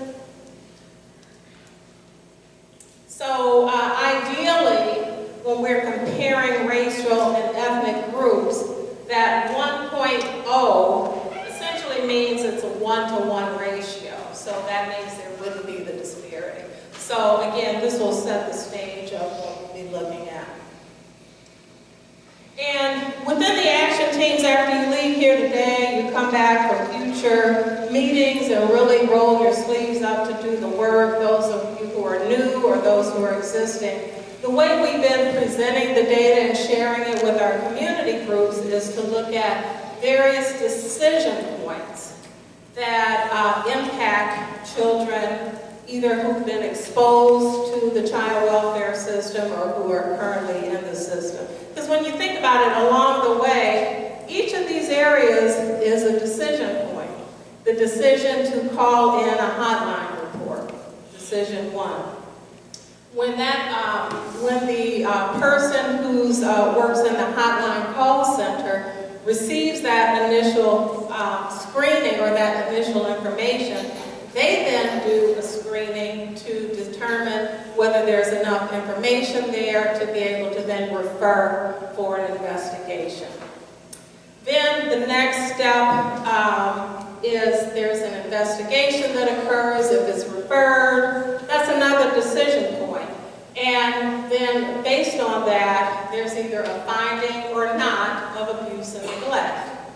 Now, every child where there's a finding of abuse and neglect doesn't come into care. So there are other options if it doesn't seem like there's the term urgent and immediate necessity.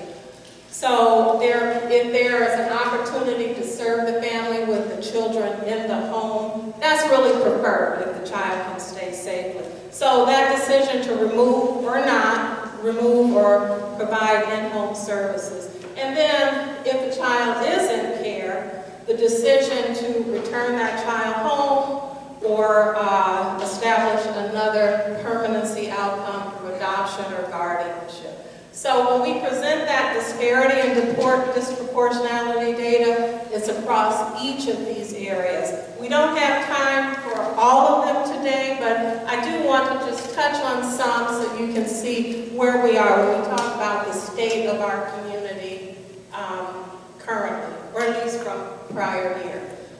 Also, just to give you some context, I did pull the data, and this is for children in foster care currently. So in Champaign, now this was as of March 2024, we had a total of 489 children in care.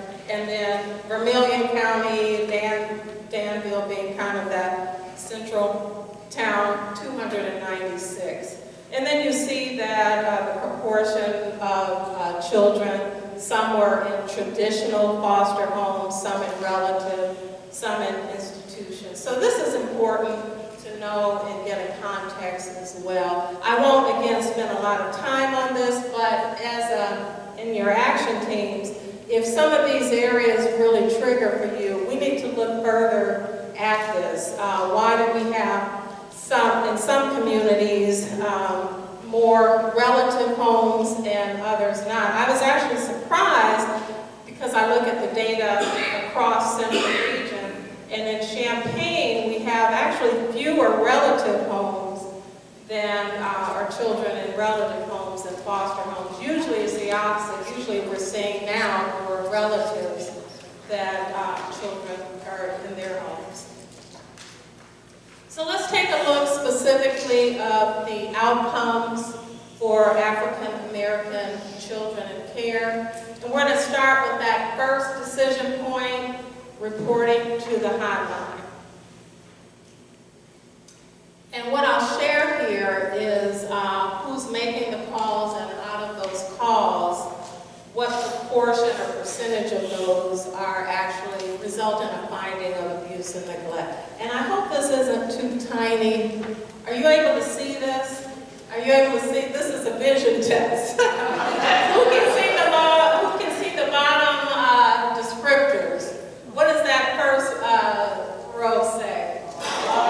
Law enforcement. Okay, great. So you can see it. See, now normally, I'm glad I didn't bring my pointer because I had a little bit of trouble trying to reach up there. But just take a second and look at this, because again, this is, when you think about this section of data, and this is for Champaign, I'll show you for Danville also, we can see really those entryways into the further investigations and into the child welfare system.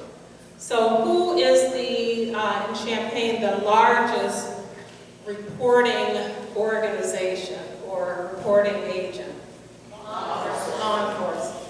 So thank you, Chief. We're glad that you are here, because one of the things we want to do, and we ask you to do in your teams, is we need the people who are making the calls, who are engaging with families, we need them at the table. If we're going to come up with solutions, and we have groups, organizations, professionals, or even community members who are making calls, we need them at the table. And so we also look, the shorter blue lines, that shows the percentage of those calls that result in a finding of abuse and neglect. So we see here for Champaign, about 38% of those calls that come into hotline for this period of time resulted in a finding of abuse and neglect. A couple others that are notable. Well, I'll ask you, what other statistics here are notable to you? Schools. How many people here representing any of the schools? One? Okay, thank you. We need your colleagues on board here.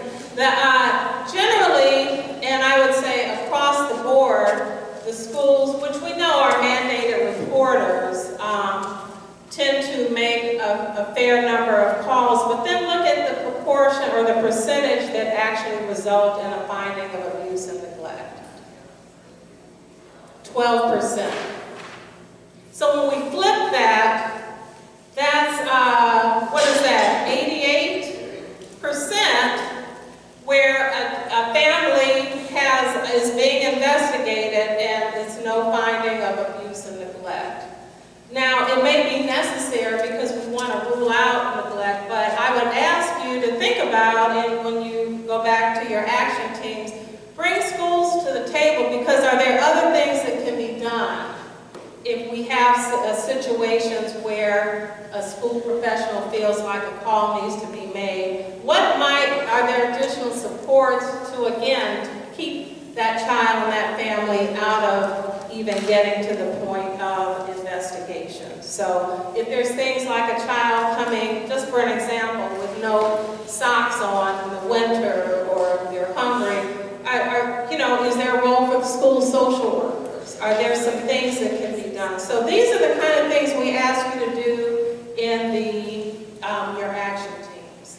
So now let's look at Vermilion, and it looks does it look a little different? So 38%, and let's focus on law enforcement. In Champaign, 38% of those calls result in a finding of abuse and neglect. For Vermilion, it's 53. So half of the calls there are resulting in a finding of abuse and neglect. Now, I can't answer that, why this is. It's for you to answer. Those of you who are in Danville, it's for you to then to sit down, talk with parents, talk with law enforcement, and find out. And actually, I will say that's one of the higher numbers that I've seen, at least for Central. In schools, their numbers, still 17%, so again, not that many. Are there any other areas that stick out? I see medical, that's almost 50%, medical providers. Anything else that sticks out? Family. Was family on the Champaign? Yeah, families. So families do make calls. I didn't see them on the Champaign. Yeah, families for Champaign, yeah, about 20% of those calls. Medical for Vermilion is a lot smaller because we get a lot of those cases in Robert here. Okay. And so forth. Okay, so again, that's important information to know. So this in and of itself is important information to really from that ground level know and determine who needs to be at the table or going to those groups and sharing this information and coming up with some problem solving. So now we're going to talk about accepted reports. So we know every call does not result into an accepted report. So for, just set aside that green part, but I wanted to have up there the formula that we use because each of those decision points has a different formula. Don't ask, I don't want to get into it now, but I do, because we could spend an hour just on that. But I do want to just out of transparency let you know how we come up with these numbers. Again, I was asked, so it's going to take a little bit more time, I was asked to talk more deeply this time about disproportionality as well as the disparities. So again, as you keep in mind, the disproportionality is the number of children, in this case, where there was an accepted, or the child was the subject of an accepted report, compare that with their population in Champaign County. So this that first blue bar shows that there were 48% of the accepted calls that came from Champaign County were for African American. And then I have a little arrow where that green box is, just reminding us that African American children make up 19% of the population. So 19% of the population, 48% of the accepted calls. So in this case, there is disproportionality. There is an overrepresentation of African American children that where their families have an accepted report. And then you can see with white children, it's kind of the flip. So white children make up 60% of the population in Champaign, 40% of the accepted report. So there's an underrepresentation. And then now Hispanics, we're seeing some movement that we hadn't seen before, but about proportionate. 11% of the population, 10% of the accepted calls. Excuse me, I need some water.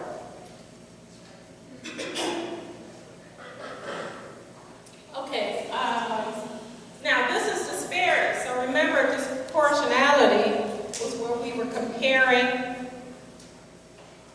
African Americans, their population versus the accepted call. Now, moving into disparities, we're comparing groups. So this slide is showing that when we compare the accepted calls for African American and Hispanic children compared to white children, we're seeing some disparities. 3.89% more likely for an African American child or family to be the subject of an accepted call compared to white children. Remember, if it's a 1-to-1, if it's a 1 ratio or even 1.5, we say, well, there's, the disparities have closed. So for Hispanic children, 1.6, so So it's slightly over that one, but still, I would say within range. So we do see both disproportionality and disparities when we compare across groups. Danville, again, there is some disproportionality. 35% of the calls for African American children were of African American children, while the population was 21%. I won't go through every single number.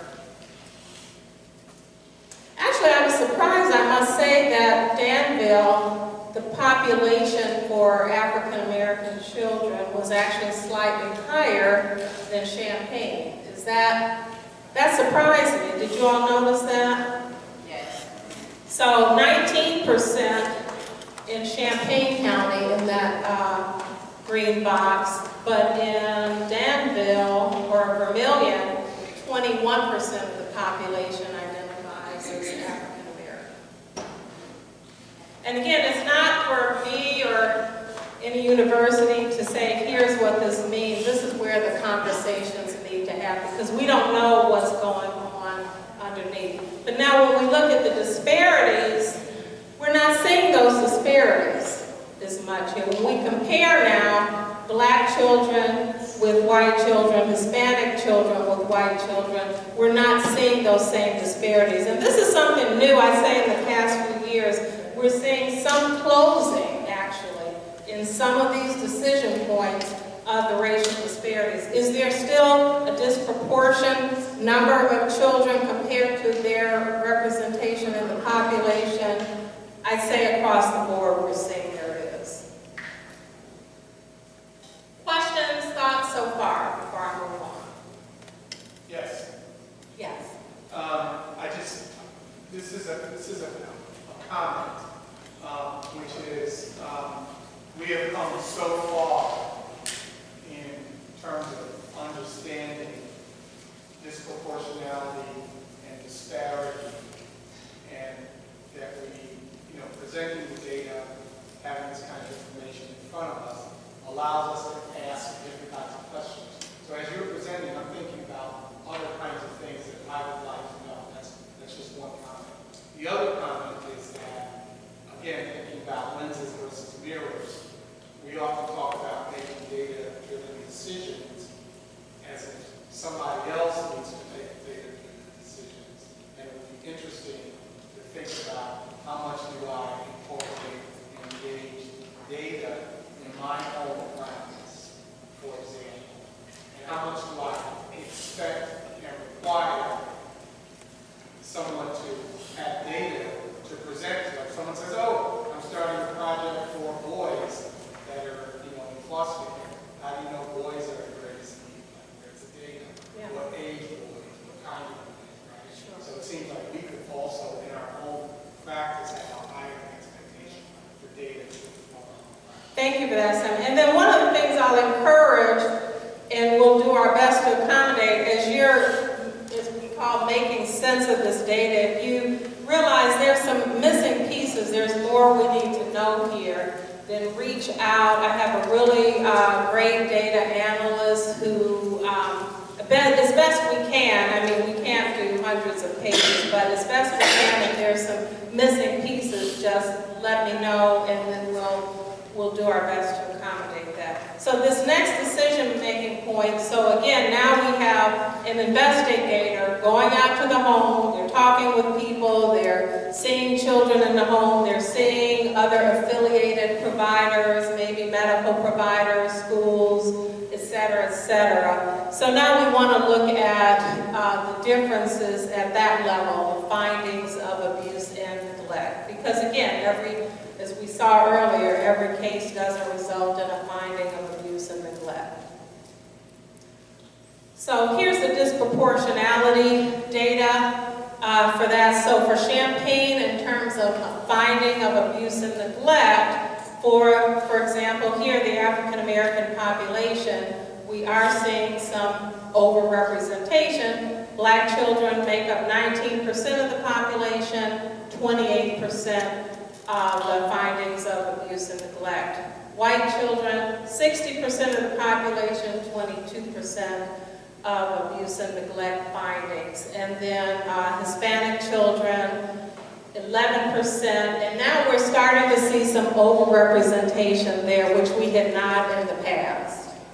So this is, again, this is actually something new as the population has increased. So, if, you know, again, I would say that would be something in your action teams.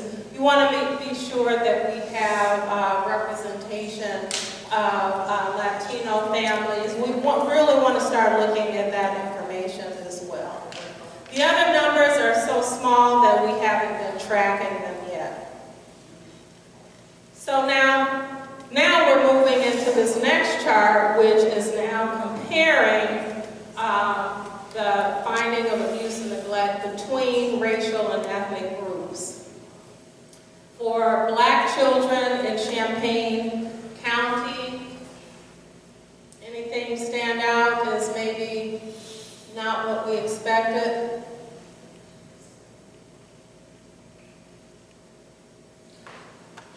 I think the disparity ratio is actually lower than I expected, based on, I think it's lower over time. Yeah.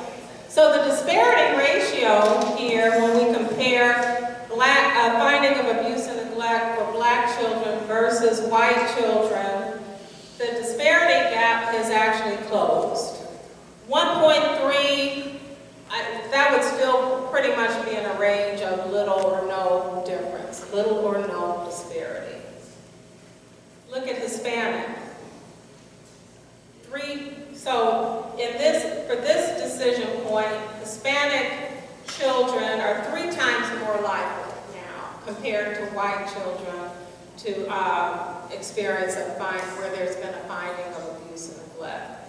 So again, that is much different. So these are the kind of things we would want you to delve into further, have conversations, bring people to the table, maybe have some discussions with child protection, and ask them on the ground, on the ground level, what is going on, why we're seeing these numbers. I will say too, one of the things, when things look a little bit different than I'm used to, I will go and ask my data person to double check. And if need be, we can triple check. If something seems really off, but this is a difference. Closing the disparities for Black children, but a widening of the disparities, even though the numbers are small, but a widening of disparities. And then again, you can see the formula that we use to calculate that in the green box.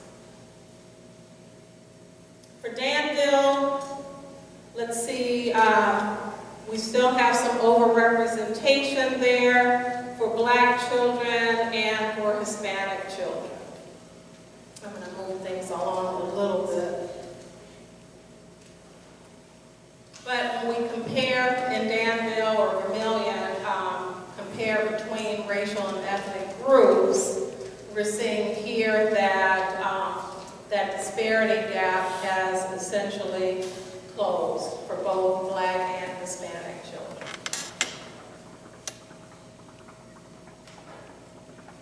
So what do you think is more, go ahead. Back on the other slide, do you know what other category is? That would be that could be other racial and ethnic groups that are so small we weren't really able to track, whether that's Asian. Some people we can't determine, it might be mixed race, etc. Undocumented kids too, or just I'll need to find out. That's a great question. Can somebody, did Dr. Bond leave out? Okay, can you take a note on that? I will. My sense is that they would still be reported as Hispanic children or whatever if they're Asian. So I don't know. It depends on, because every undocumented person is not Hispanic. They could be African, they could be, European. So it just, they would, I believe, fit into whatever their racial and ethnic group. Yes, I appreciate you asking that. So, did that answer your question? Okay, so now we're going into foster care entries. So again, when we're looking at the foster care entries compared to, in this case, Black children compared to their proportion of the population, we are seeing overrepresentation. There's a disproportionate number of foster care entries in Champaign County compared with what we would expect based on the population. So 19% of the population, 51% of the foster care entries. Hispanic children actually underrepresented in foster care entries. So 11% of the population, 6% of the foster care entries. And then for white children, an underrepresentation. And now when we look at comparing those groups together, taking into account the statistics around foster care entries, indicator report, but we're not seeing the disparities. Below 1%, below the 1.0%. So, you know, again, it definitely, this data leads us to more questions. And I'm going to put one out to you. What's more important? What would you say is when we're providing this kind of data, when we're asking questions, what's more important, or are they both important? Looking at the proportion in the population and how that aligns with children coming into care, or the disparities, which look at those comparisons between groups.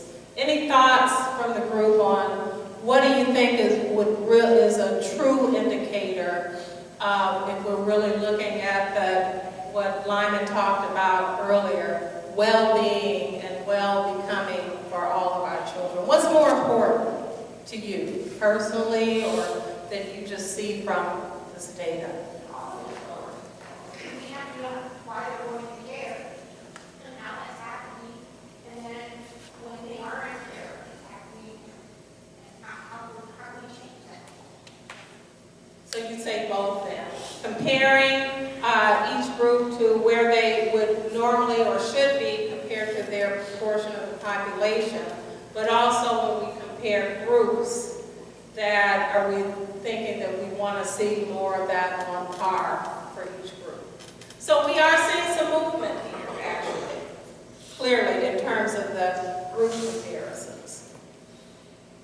For Danville, now, interestingly, for Danville, the child population, 21%, foster care entries, 28%. So Danville is actually almost on par with where they would be in terms of their population.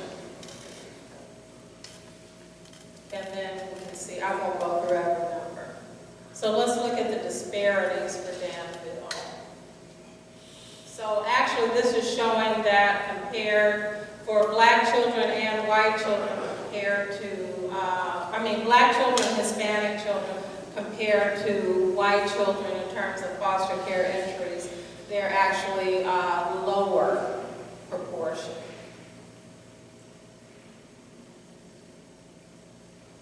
Our Danville folks, any thoughts there? And we'll have some of this discussion during small groups, but I see Jackie kind of looking, is this surprising? Thought-provoking? We need to know more? I think we need to know more. And that's what we're asking you to do as you move forward in your groups. One last piece, this is the total youth in care. So now this represents whether a child came into care 6 months ago, whether they've been in care 18 years, all the children in care, the total youth in care for Champaign. And again, we see the disproportionality in terms of relative to the population, although for Hispanic children, they're underrepresented compared to the population. And here we are with disparities. So now when we look at that comparison across groups, black children are 4 times more likely than white children to be represented in care. So not that when they enter care, but all of the children in care. So, you know, one of the things to me that comes to mind here that I want to know more about is this speaking to children exiting care? Once a black child, even though we didn't see the disparities across groups with foster care entry, but are black children staying in care longer, and if so, why? Is it a court decision? Is it the worker's decision? Is it a lack of resources? Is it the bias? You know, what's underlying these numbers? For Hispanic children, it's a 1-to-1 ratio. So overall children in care, there are no disparities there based on this data. And then this last slide will be Danville, same data.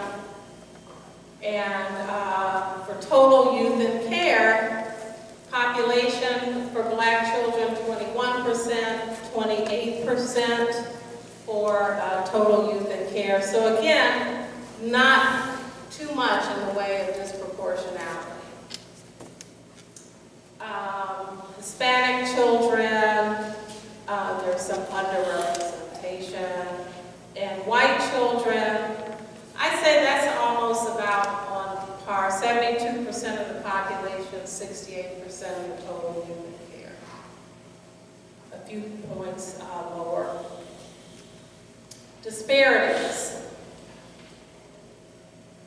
So again, I'm seeing some head shaking. So our Danville people, when you reconvene, you know, this is where we need to have those conversations. And if you say, you know what, go back and check those numbers, that's not what we're seeing, we're willing to do that. But are there, what might be going on? Have some of these efforts towards advocacy and working with the courts, are they making a difference? Because many of you who've been doing this work for decades now, and we've seen some of the other initiatives, could some of these changes in the disparities be because of that work? So, and again, I don't have enough information to know that, but has the training worked? Has the maybe some changes in leadership, either within human services or the courts, have those things advanced us to the point where we're seeing in some of those decision points a closing of the gaps? So here we are to talk about it. Where did Sam Smith go? Are we gonna, do we want to stop and have our lunch and then we'll move into this? Yes, so we have Michael's Catering. We have different sandwiches, turkey, ham, chicken salad sandwich, and hummus. Some of the boxes have, all the boxes have pasta, fruit, a dessert. Some of them have the pasta with pesto, which may contain nuts. And because we're not sure, Michael's Catering is actually bringing us over just additional individualized salads. So if that applies to you, just be aware of what's in there. Once they arrive, they're in the route with more salads. You're welcome to grab some that we know will not have any nuts or pesto in it. But we have those 4 options. If we want to start up, you can grab lunch and then Sam will bring you back up. When Michael's Catering arrives, you can grab her salad. So, Great. So we're going to take that salt break now? yes, there's water and iced coffee. Thank you. So we're going to take that lunch break and then we're going to talk about it. And then, so next step, we'll talk about an hour left. Okay, we're gonna go ahead and get started on the almost very last thing for the afternoon.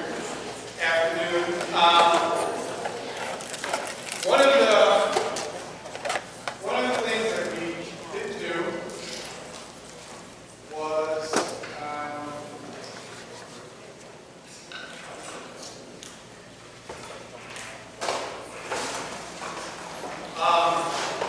one of the things that we didn't do as we were getting started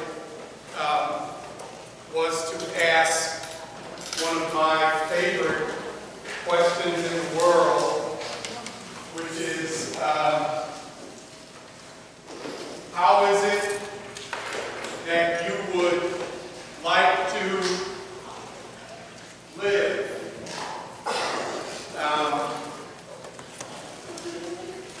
that you would like to live?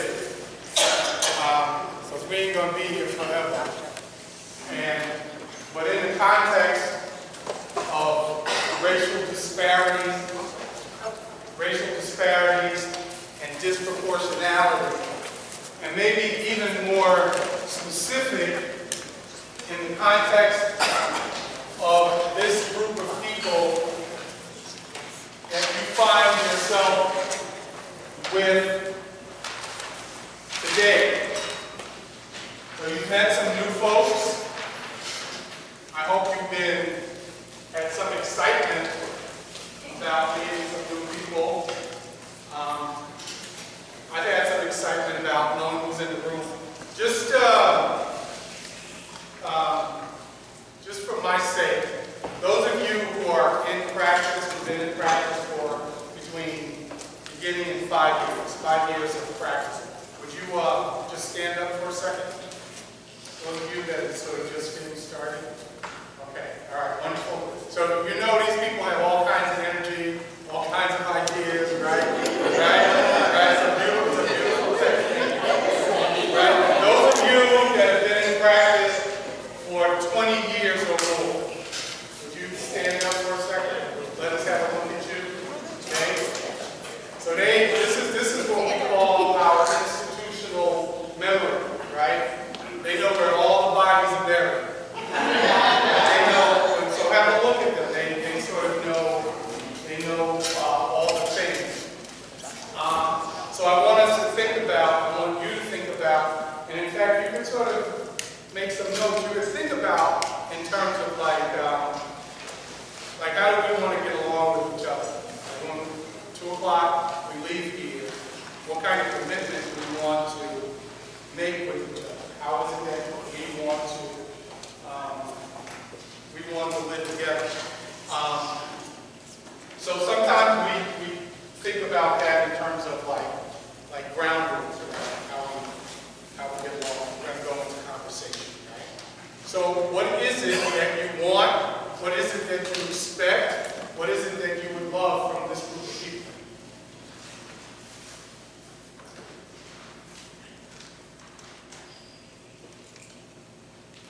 Is there a stress ball around here somewhere?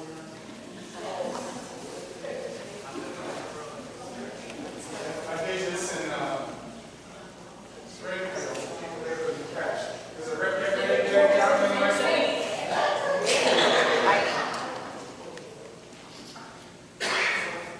So folks couldn't catch in Springfield. They could. We spent 25 minutes on that. All right. So that's the question. How is it that you would like to work with this group? Oh, I got an answer. I got the ball! Yes. Just to continue to have the conversation, be open, be flexible. Okay, to continue conversation. And so y'all get to see that I can spell some words really good. Continue the conversation and be open, be flexible. Okay? Great. Someone said sort of maintain curiosity, which is really good. You can pass this on. Somebody at that table. I'll get it for you. Go ahead. All right.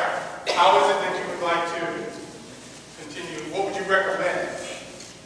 How would you recommend that we continue to work together with this group? Well, one, do you all want to continue to work together? How many of you intend to continue to work on racial? No shame. Like I'm busy, so I got other stuff. How many of you plan to continue to work on racial disparities and disproportionality? All right, so that's almost everybody. All right, cool. So you make an agreement to continue to work together. With this group of people, you're going to go find some cuter friends. All right, to continue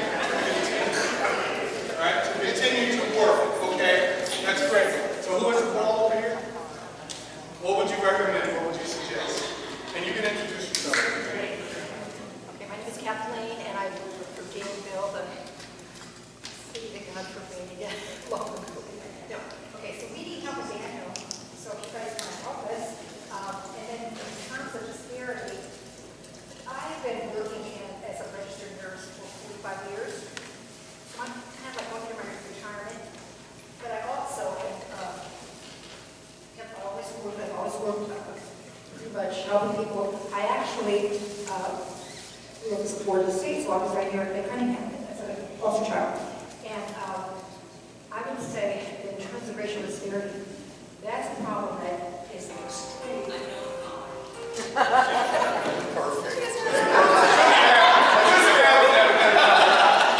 So there I was making this profound statement. Everyone was listening to me. I was just about to get to the point. All right, please. Okay, so, you know, when you grow up in foster care, and you've had one of those kids that's been on the street long enough to know that, you know, that's right about everything. So the social workers and whoever, you know, you kind of, sometimes you luck out and get some good ones. I did have a really good one.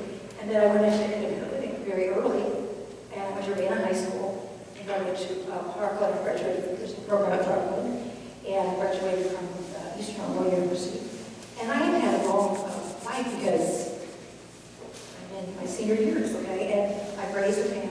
I've always worked like with foster kids, and my husband was an African American, and he, I just wrote a book about it. So racial disparities is my thing, you know.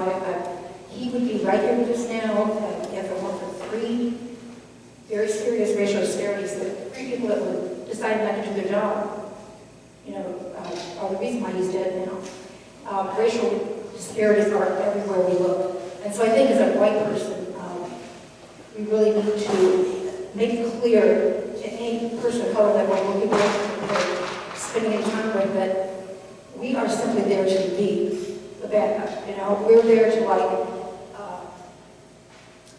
unquestionably, we don't even care what happened. That white person did something racist, which we know happens every day, millions of times a day. But we are there to support a person of color and to try to get something done about whatever happened, because there are things that happen that cost people's lives, and there are also things that happen that some would just say are minor, they're not even worth discussing, but those are usually the white people that really actually are racist. You know, we'll answer that question. They'll say there is no racial disparity, but there really, really is, and it's taking over the United States.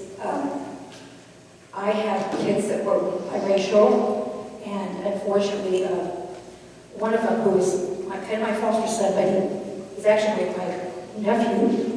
He died a few years ago. He was 44. He was phenomenal, but you know, he always identified as being black. He grew up in Chicago on the West Side, so that tells you something right there. And then I have a daughter who was 10 years younger than him, and she's biracial, and she grew up with all kinds of opportunities to know everything about racism and be parts of groups and be parts of groups of regarding medical issues to, you know, all kinds of things.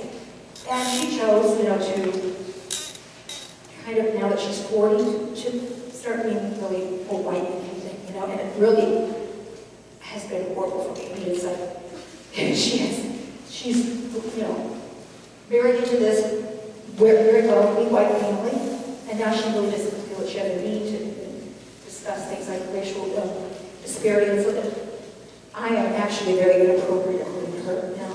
So racism tears families up.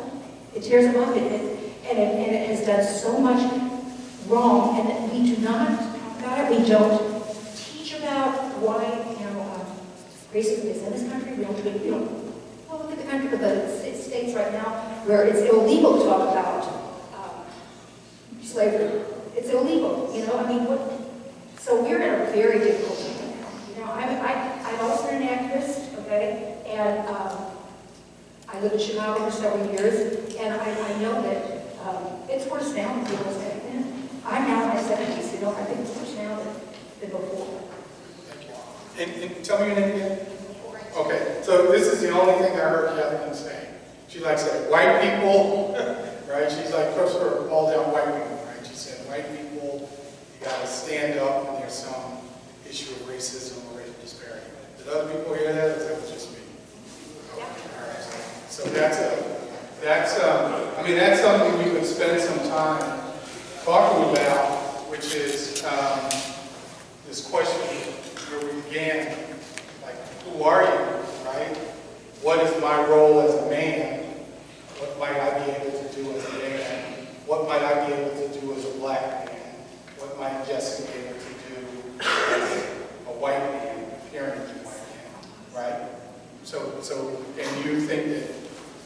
people have a particular responsibility and capacity around addressing issues of disparity. That was one thing that got me upset. That's whether we're going to solve the problem, because white people outnumber, well, right now they do, but I mean, they have so much power. Right. And money that you got to understand, the majority of them do not understand. They've never been taught. You know, way back when I was in high school, I was the only white person taking African history. And I know probably a lot better now. But people don't go and study subjects that make them uncomfortable. Right. I asked this question at the other, I asked this question at our other town hall, and then I asked it here. How many of you in the last 6 months have either read something about race, structural racism, or attended some kind of training or workshop specifically focused on it? Raise your hands up really high. So, I mean, it looks like the majority, is that a majority? Not the majority of folks, but then a significant number of us have not.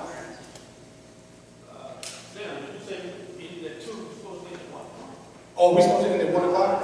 Oh, okay, thank you. All right. So, thank you. Mike, we will never get out of here. All right, so here's thanks. All right, so here's, thank you. We got lunch, we need a nap. All right, so here's what I want you to do. As you see, there are several areas of focus around the room that the Champaign Action Team has identified. And what I would like you to do is to pick one of those areas and make a list of possible activities, areas of focus, and I'm going to send you there in a particular way. Is there anyone here from law enforcement? Anyone? Is there one? Whosoever will. All right. Hey, Chief, would you grab some markers and go over there to law enforcement officers? Is there anyone here that works for the court system or has significant experience in court? Yes, ma'am. Why don't you, what's your name?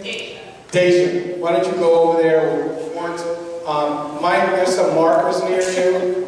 Okay. How about schools? Anyone with, yes, okay, would you take school? Now, here's an interesting thing. Here's an interesting thing about this idea that Lyman had about transformation. Earlier, when Doris asked if there were anyone from school, what's your name? Brianna. Brianna was the only one that raised her hand. How many of you have a child in school?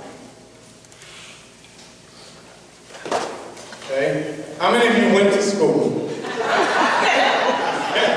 Right? It's interesting how we define ourselves outside of an area that's related to something that we want to do.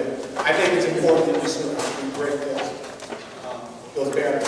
How about medical? Anyone here has a significant experience or interest in the medical healthcare practice? Okay. Would you take up?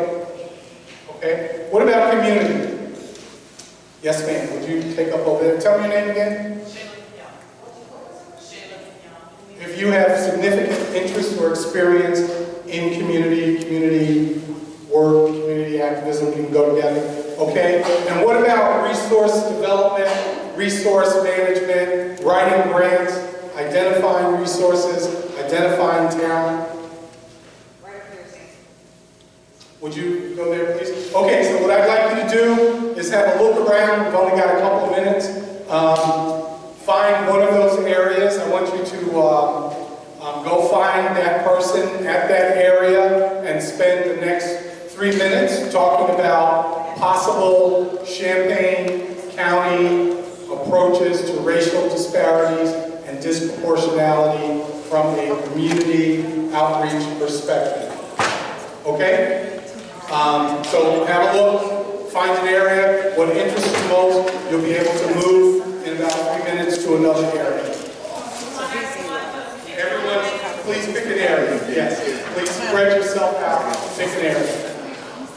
So if you don't know much about resources, you'd like to learn something about resources, you may want to go there. If you don't have a relationship with law enforcement, you'd like to get some ideas about developing a relationship with law enforcement, you may want to go there. Let's do it. All right, what are you thinking? You got some All right, I love that.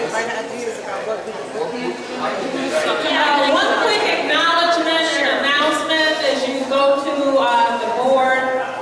Deanne, who is from Danville, the Danville Action Team is just excited about being reinvigorated. Deanne, Jackie, who else from Danville? Shayla. So Deanne wanted to make everyone aware of a resource in Danville. Here you go, Deanne. And we want to also acknowledge Deanne for being one of the long-time ride or die folks that have been working with us. So thank you. I asked Doris a question. I didn't know she was going to make me cry. Take a look. Let's get to work. Asked her if I can have you raise your hand if you have heard of the Pathways to Success program. Pathways to Success, anybody heard of that? Just quickly. Only three. That's what I got with it. Pathways to Success is a phenomenal improvement in the children's mental health services in Illinois. Based on a lawsuit and a remedy that is called Pathways to Success. And we have to get the word out. It's critical to our kids. There's new services, there's respite for kids, there's intensive home services, there's mental health therapy and advocacy. And kids don't have that now, so we have to make sure that we get it. It disturbs me when I see that Danville schools had all those reports and they only had like 20% indicated. And probably those are people, teachers who don't know what to do with their kids or families don't know. This is an answer. So Pathways to Success. Look at that state HFS, Pathways to Success. Thank you, Dan. And when we send around, we have, make sure everyone is signed in, the sign-in sheet. We can send out that information now as a group. So this is the community for this work in our area. Certainly not the only one, but let's use this also to share information, so we'll get that out. Thank you. All right. So are they what you Yes. What did you say? What? Anything on the top? I was thinking about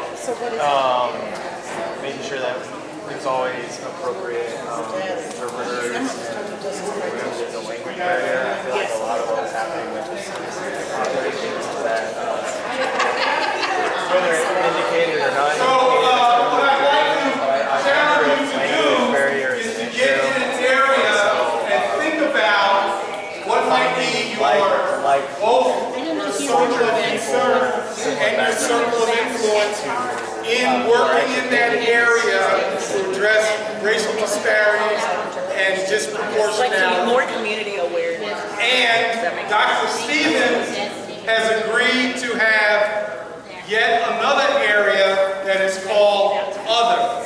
So if you don't resonate or gravitate toward work or problem solving in one of these areas, there may be something else that might be on your mind. All right, listen up. Listen up. Please take your seats.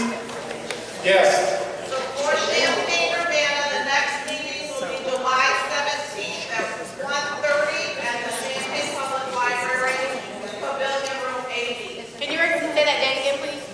July 17th at 1:30. We meet the third Wednesday of the month. June is Juneteenth, so we're just not going to meet in June. What room is that in the library? AB is what I just reserved. AB, room AB, Yeah, the big one. room On the left. AB. That's the cafe. January, No, July if you're listening. July 17th, Champaign Public Library, room AB. So just to finish up, we got a couple minutes. What surprised you about today? What surprised you about today? Say it again. Learning about the data. What's, yes? Not disappointed, but just say disappointed that you're still disproportional in Champaign. I was happy to see Danville more, because I'm just, don't nobody know that's where I'm from. Everybody knows, but I work here. And being, I'm actually a supervisor in investigation, so protection custody come through me or one of my peers. And to see the numbers be so disproportionate here, well, with a lot of strength. It was, you said disturbing? They are still, because I know that they have been worse than years past. Right. So there's improvement. Oh, definitely improvement. Yet still lots of work to do. Lots of good work. work. All right, what else surprised you? Anything surprised you? What did you love about today? Yes. Lyman, that's a beautiful presentation. Those type of foundations tend to be like, how do you measure our money? You know, like, you just say, so that was very refreshing, very positive. Yeah, okay, wonderful. So, yeah. What else did you love? Okay. I just appreciated just the whole presentation, in terms of, Houston, Okay. All right. Wonderful. We've got a couple minutes left. Mr. Burns, thank you so much. Just wanted to announce that Danville is reactivating the active team as of this event today. Let's get on that.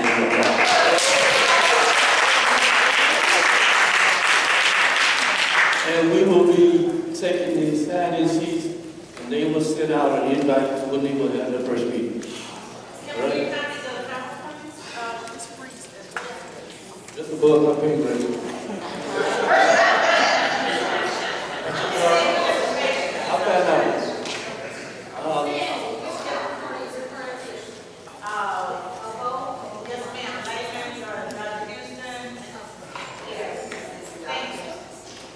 Dr. Houston wants to wait to send her the hospital and the news that they're within a month, so we send that out. We have to vacate this facility, so can everyone please pay their attention? I want to close down and say, I want everyone to feel the pain.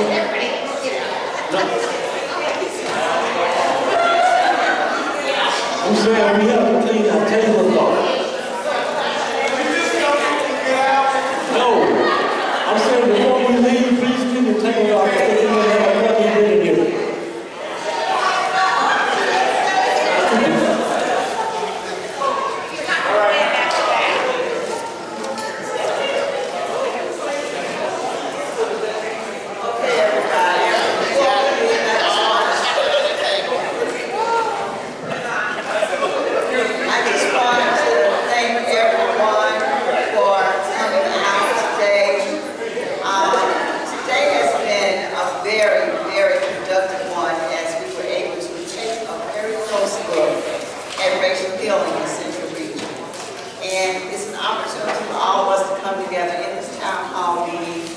Across systems, you have a diverse group here. You know, I was walking around observing, but this is just the beginning.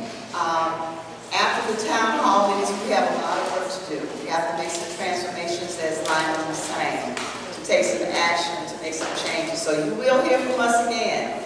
And I want everyone to please participate in the action team, because that's where the work really gets done. And once again, thank you again for being a part of this journey, and you will hear from all of us again. Have a safe trip back to your destination. Take care. like